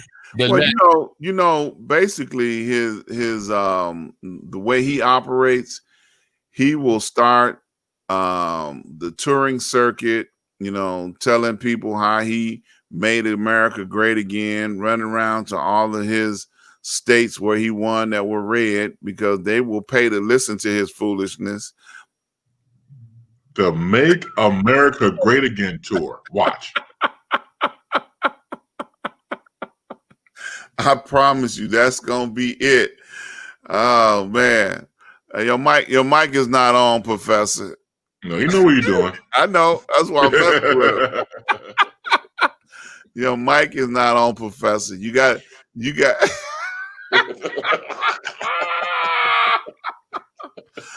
Oh my God, Professor. So when whatever he decides to do, there's going to be a danger. There's going to be a danger. That's why the rest of us, we need to seriously come together by any means necessary, because the venom this cat is going to spew, the rhetoric that he's going to say, is going to cause a lot of scales to be tipped, and it ain't going to be in our favor. Oh, yeah. So we need to come together, not to fight back or nothing like that, but just to avoid stuff like that. Oh, here they come, man. I'm getting out of here, to leave the vicinity. Because, this is the kind of stuff that when this cat said what he said, he was trying to incite something. Mm-hmm. And he tried to be really, really cool, and not use the direct words. But when he made the attack on Philadelphia, Detroit, Pittsburgh, and things like when he said that, we know what he was saying. He was trying to deal with this racism, this racist attitude, this white supremacy type thing. He was trying to keep saying how bad we are or whatever. And this dude is not going to stop. He started off saying Obama wasn't an American. Mm-hmm. And he's not going to stop. He will not stop. They're going to have to. The only way this cat is going to be curtailed, and it won't happen, is that they're going to have, and y'all saying he going to buy his own network. Because the only way you're going to do that is take the TV cameras from off of him. They're going to have to do them like they did Farrakhan. Once you get the cameras off, out of sight means out of mind. But that fool going to be tweeting. Excuse me. Mr. Trump will continue to tweet. Wait a minute. I'm sorry. Trezzaro will continue to do things backwards to upset the so-called coming together of this country. He's gonna keep doing this thing, pulling stuff apart. He's like, when you put the two magnets together, they come together. But then when you put that other in, and then it turns around and gets away. Now he's gonna keep trying to widen the gap between us. All right, I have a question. let's assume, let's play what if. He gets out of the presidency, he opens up a new cable network, and it's a even further right-wing broadcast entity worse than Fox. Will he get advertising dollars? Oh, yes. Oh, man, yeah. Come on. Really? Yes. You think so? I think so. And What products and services are going to advertise on it? Now that I don't know. Think about that. If he's that hot and you know he's going to be extreme, what product or service is going to want to advertise and take the raft of hell coming from the community? Cars. Black, white, Cars. blue, green. Yeah, all the industries that he bailed out, the automotive industry. So he's gonna have dealerships. He gonna have all of these restaurants that he did bailouts for, airlines, everybody that he made sure that when they gave that bailout, they're gonna rally around him and whatever he do. And they're gonna be like, you're gonna see Southwest, Delta, American Airlines, you're gonna see Chrysler dealerships, General Motors, and Ford. They all gonna line up. The major corporations, one thing about like we were talking about earlier, Jews look out for Jews.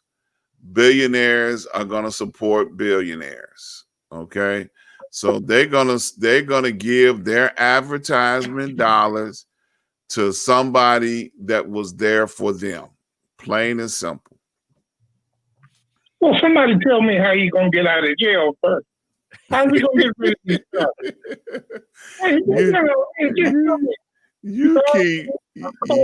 You keep thinking the pathway to jail is very clear. It ain't that clear. They're gonna have some trickery. Happy, but yeah. I mean, they didn't get Dick Nixon, did they? And you know what? Tricky Dick was right. Like, I'll quit first, and then y'all ain't got it. Y'all ain't got to take it and then impeach me. I'm gone. I'll see y'all later. Tricky Dick got a pardon. Yeah. Yeah, Gerald Ford, absolutely. Yeah. And once again, like we said, it's a possibility that Mike Pence could pardon Trump. But let's understand the basics of Trump. Yeah. The basic was like Trezaro, Trump. There's always fuckery afoot. Always when it comes to Trump. So let's say, for example, he gets out and he does the network show. And then going back to what you said, Lee, about sponsorship. Of course they would come on board because he's a brand. He has an audience. He has it to build. So yes, it wouldn't matter if people look at it because they want to be on board with a quote unquote winner. Now, even though he's the biggest loser, he can put it like this. As we know with certain people that follow Trump, it's almost like a cult, and it is a cult. It's not even cultish, it's a cult. So he loses. And most disgraced because he cannot repeat as an incumbent. So you do the Jesus thing out the Bible. You die, you resurrect, you have your minion, take the orange Kool-Aid, drink. This is part of me. You do this in remembrance of me. You follow the Jesus code and watch. It will follow, it will grow because of who and what it's already become to a lot of the American people. Hey, Lee, put that map up again. Put that map up of this country.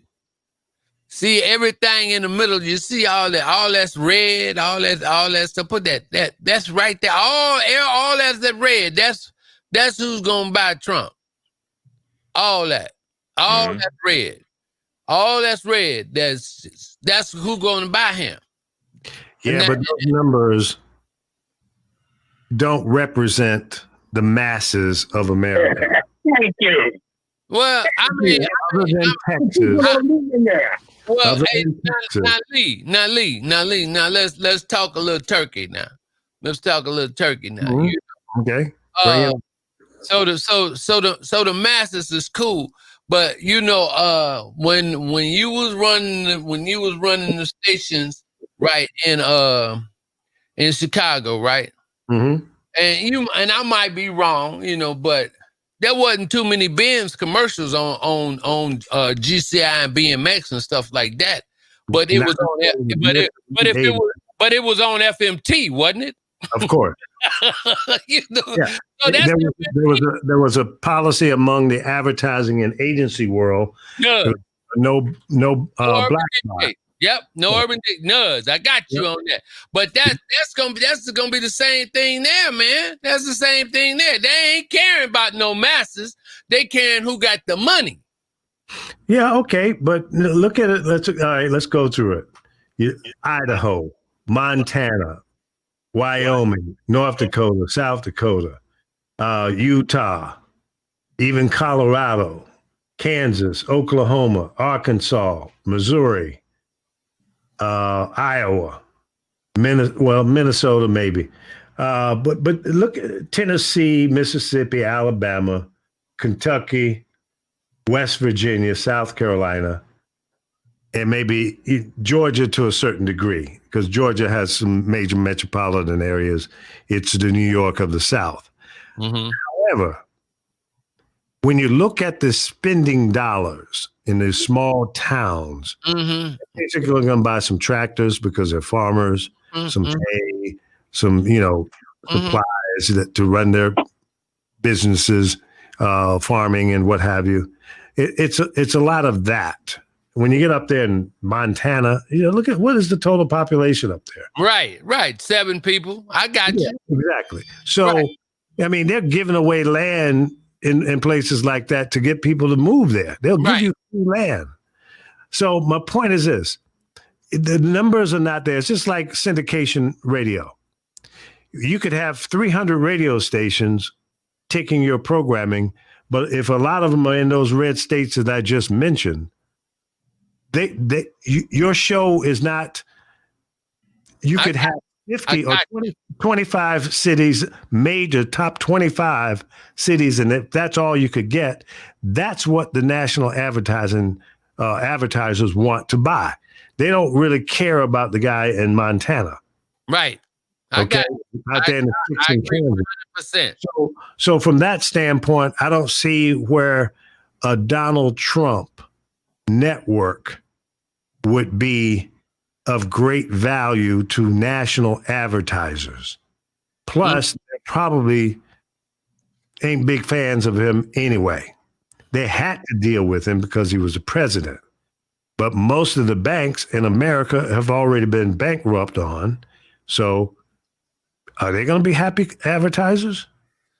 I mean, he gonna get some kind of supplementary program, because Rupert grabbed that NFL, right? Mm-hmm. So Trump gonna get, once he get established, he gonna get something. He got to get that. He can't be the only star if he stays out of jail, right? Alpo, if he's out of jail now, but he what is the Trump brand worth now? Would you buy a Trump franchise of any kind? Look, you're not asking me that. Y'all forgetting a very important point here. Who would? They stick together. They stick together. Come on now. Y'all forgetting that point. I'm with you. Yeah, the good old boys riding around those pickup trucks after they run out of gas and the man come and put the hook on that truck. They stick together. They got how many? 6 million people that's riding in the car with him. Look, when you ask the question, we know who they is in that scenario. Come on now. You say they stick together. I didn't see nobody jumping in the cell with Jeffrey Epstein, even though they were jumping on the island with him for them children. I didn't see nobody, after a while, there are certain lows you can get to where somebody will say, no, I'm not going down there. I'm leaving. Okay. The only way he's going to get out of jail free is He got the card already. He was playing Monopoly. okay. If he's got some shit on some people that don't want to go down with him. Let me put it like this, Lee. He has too many of the nation's secrets. He's been exposed to our secrets at every level. Don't you think Russia would love to have him in how do you call it? How do you as an asylum seeker in Russia to keep from being prosecuted here? But here he's got wire fraud, bank fraud, insurance fraud. Fraud? What was that? So look, I was joking. I said fraud. yeah, but you know what? You know what's gonna wind up happening, and I'm gonna say it first because of what you just said. You know, the opportunity for him to go over to Russia and be a double agent with all the secrets that he has about being this nation's leader. It would not surprise me now if he had a slip and fall in the shower and broke his neck, and in that way they ain't got to worry about, because you know the Secret Service ain't gonna be responsible for protecting him as closely as they have to now. So, you know, it is not unusual for people to just wind up, oops, he ain't here no more. What do you mean he's dead?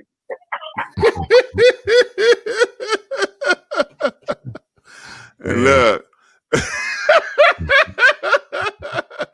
So, hey, come on now. You know, y'all know stranger shit didn't happen. Okay? Oh, yeah. Well, if we're going by that theory, then he's already been a double agent. Remember, this is the same so-called president that was overseas in Helsinki, across from his boss, you know, at the podium. He went against his own intel. FBI, CIA told him about Russia. No. But I disagree with that, because his boss was right next to him. Right.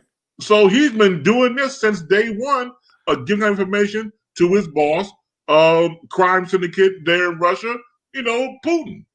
That's right. That's Absolutely. right. They told him, and they brought this up during the campaign. You know, they asked him, why did he not confront Putin when the intelligence community told him that there was a bounty on American soldiers in Afghanistan? Why didn't he question or confront him? He just point blank said, oh, I don't believe the report. Now, soldiers are coming up dead and bounties being paid on their head, but he don't believe it. So, hey, I think it's a big payback gonna come his way. You know, like they say, everything done in the dark, you know, gonna come to the light. Well, and the day of reckoning is coming his way. Well, can I say this? Go right ahead.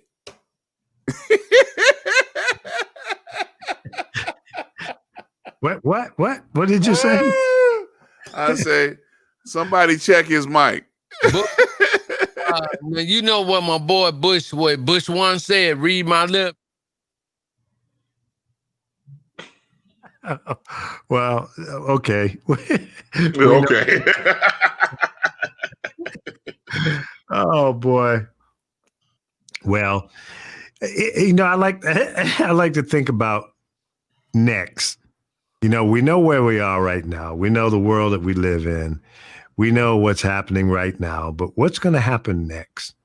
Is it like what's going to happen tomorrow? Are we going to have a conclusion to this election tomorrow? Or is it going to be Sunday? Is it going to be Monday? Wait. What? Damn the conclusion of this election.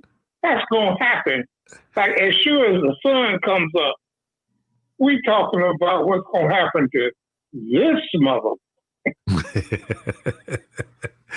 Well, that's what I'm saying, Well, it's already Friday because it's 12:01.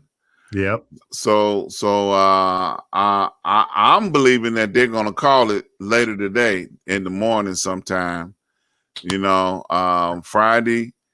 There's gonna be enough numbers in for them to be able to call this thing.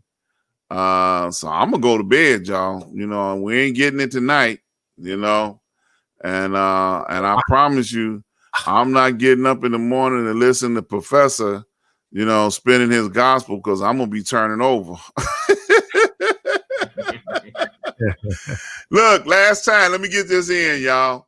You have been listening to the Street News Network. We have been on for 3.5 hours. If you just tuned in, it's too late because we're getting ready to get out of here. I know I am. I don't know about the rest of these guys. Look, Street News Network, that was established and created by the founder, the legend, Mr. Lee Micheals. He has allowed us to come together 3 nights in a row and work on bringing in the election results and giving y'all something to think about. We got the professor, Mr. Reggie Miles.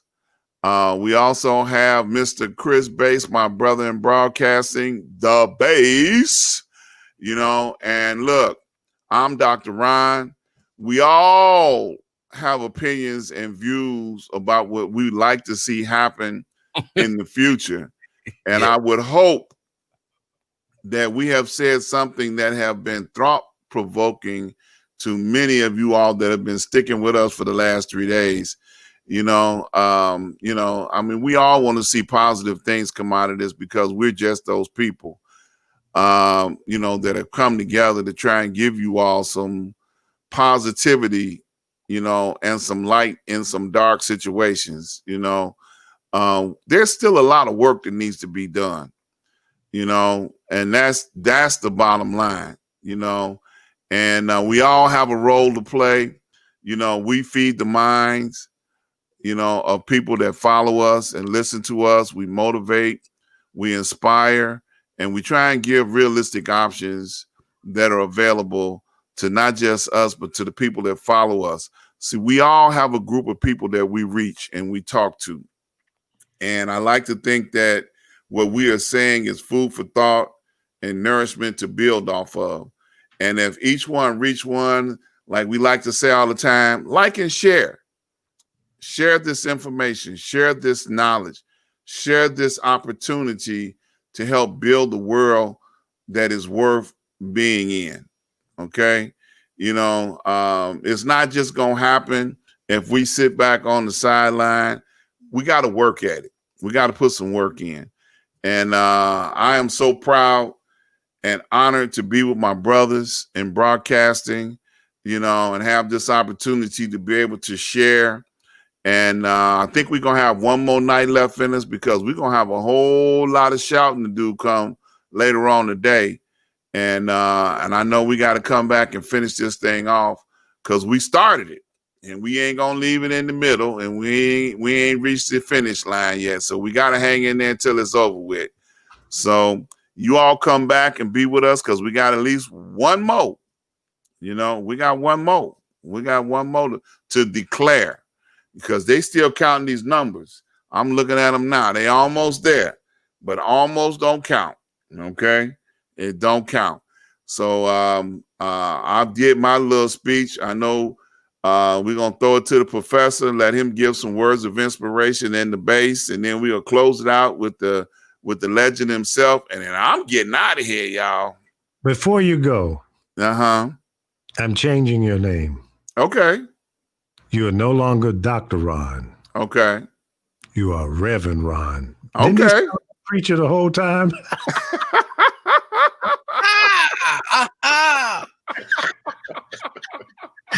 You need a church. Hey, I got a church. It's called Ask Dr. Ron, ask-dr-ron.com. Yes, sir. You spelled that out because I thought you said ASS. Uh-oh. Now I have to intercede because I've been telling Dr. Ron for years, you sound like you say ass. Oh, Dr. my Ron. God. So, Lee, you made the 1/4 of my Native American heart soar by acknowledging that. Thank you, sir. I've been telling this for years. Dude, it sounds like you're saying ass Dr. Ron.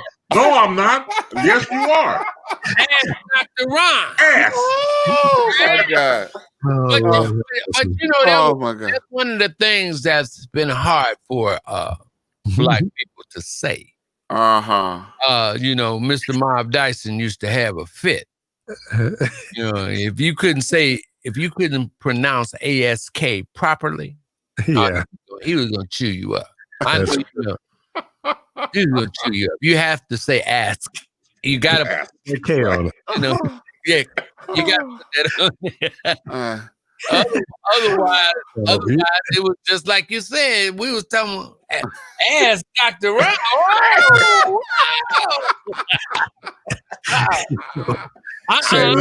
Look, it's 12 o'clock in the morning, y'all. I can say whatever the hell I want to say, okay? I mean, yes, sir. But you know, I will say this, and then I gotta say this. They just, you know, Fix It News just reported that $50 said F Donald Trump. No. I'm telling you, He flipped the script already, huh? He done flipped already. And I knew it was disinformation in the first place.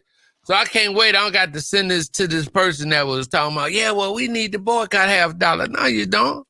$50 got sense. He ain't gonna cut the hand. He ain't gonna cut the hand off that's been feeding him. I'm all right with that.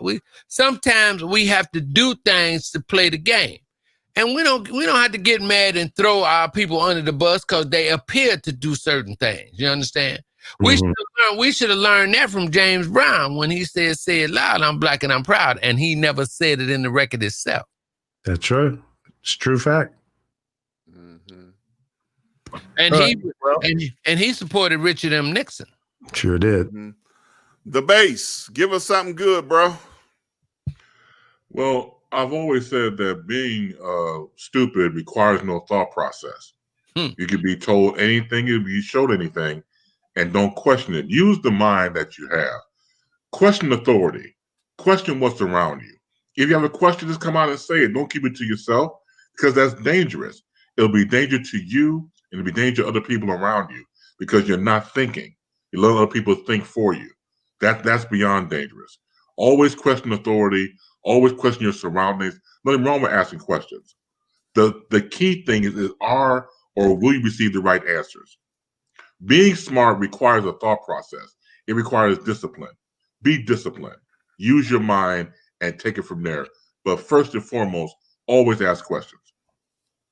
All right now. Alpha, you still there? I'm still here. You gonna leave us a thought-provoking thought?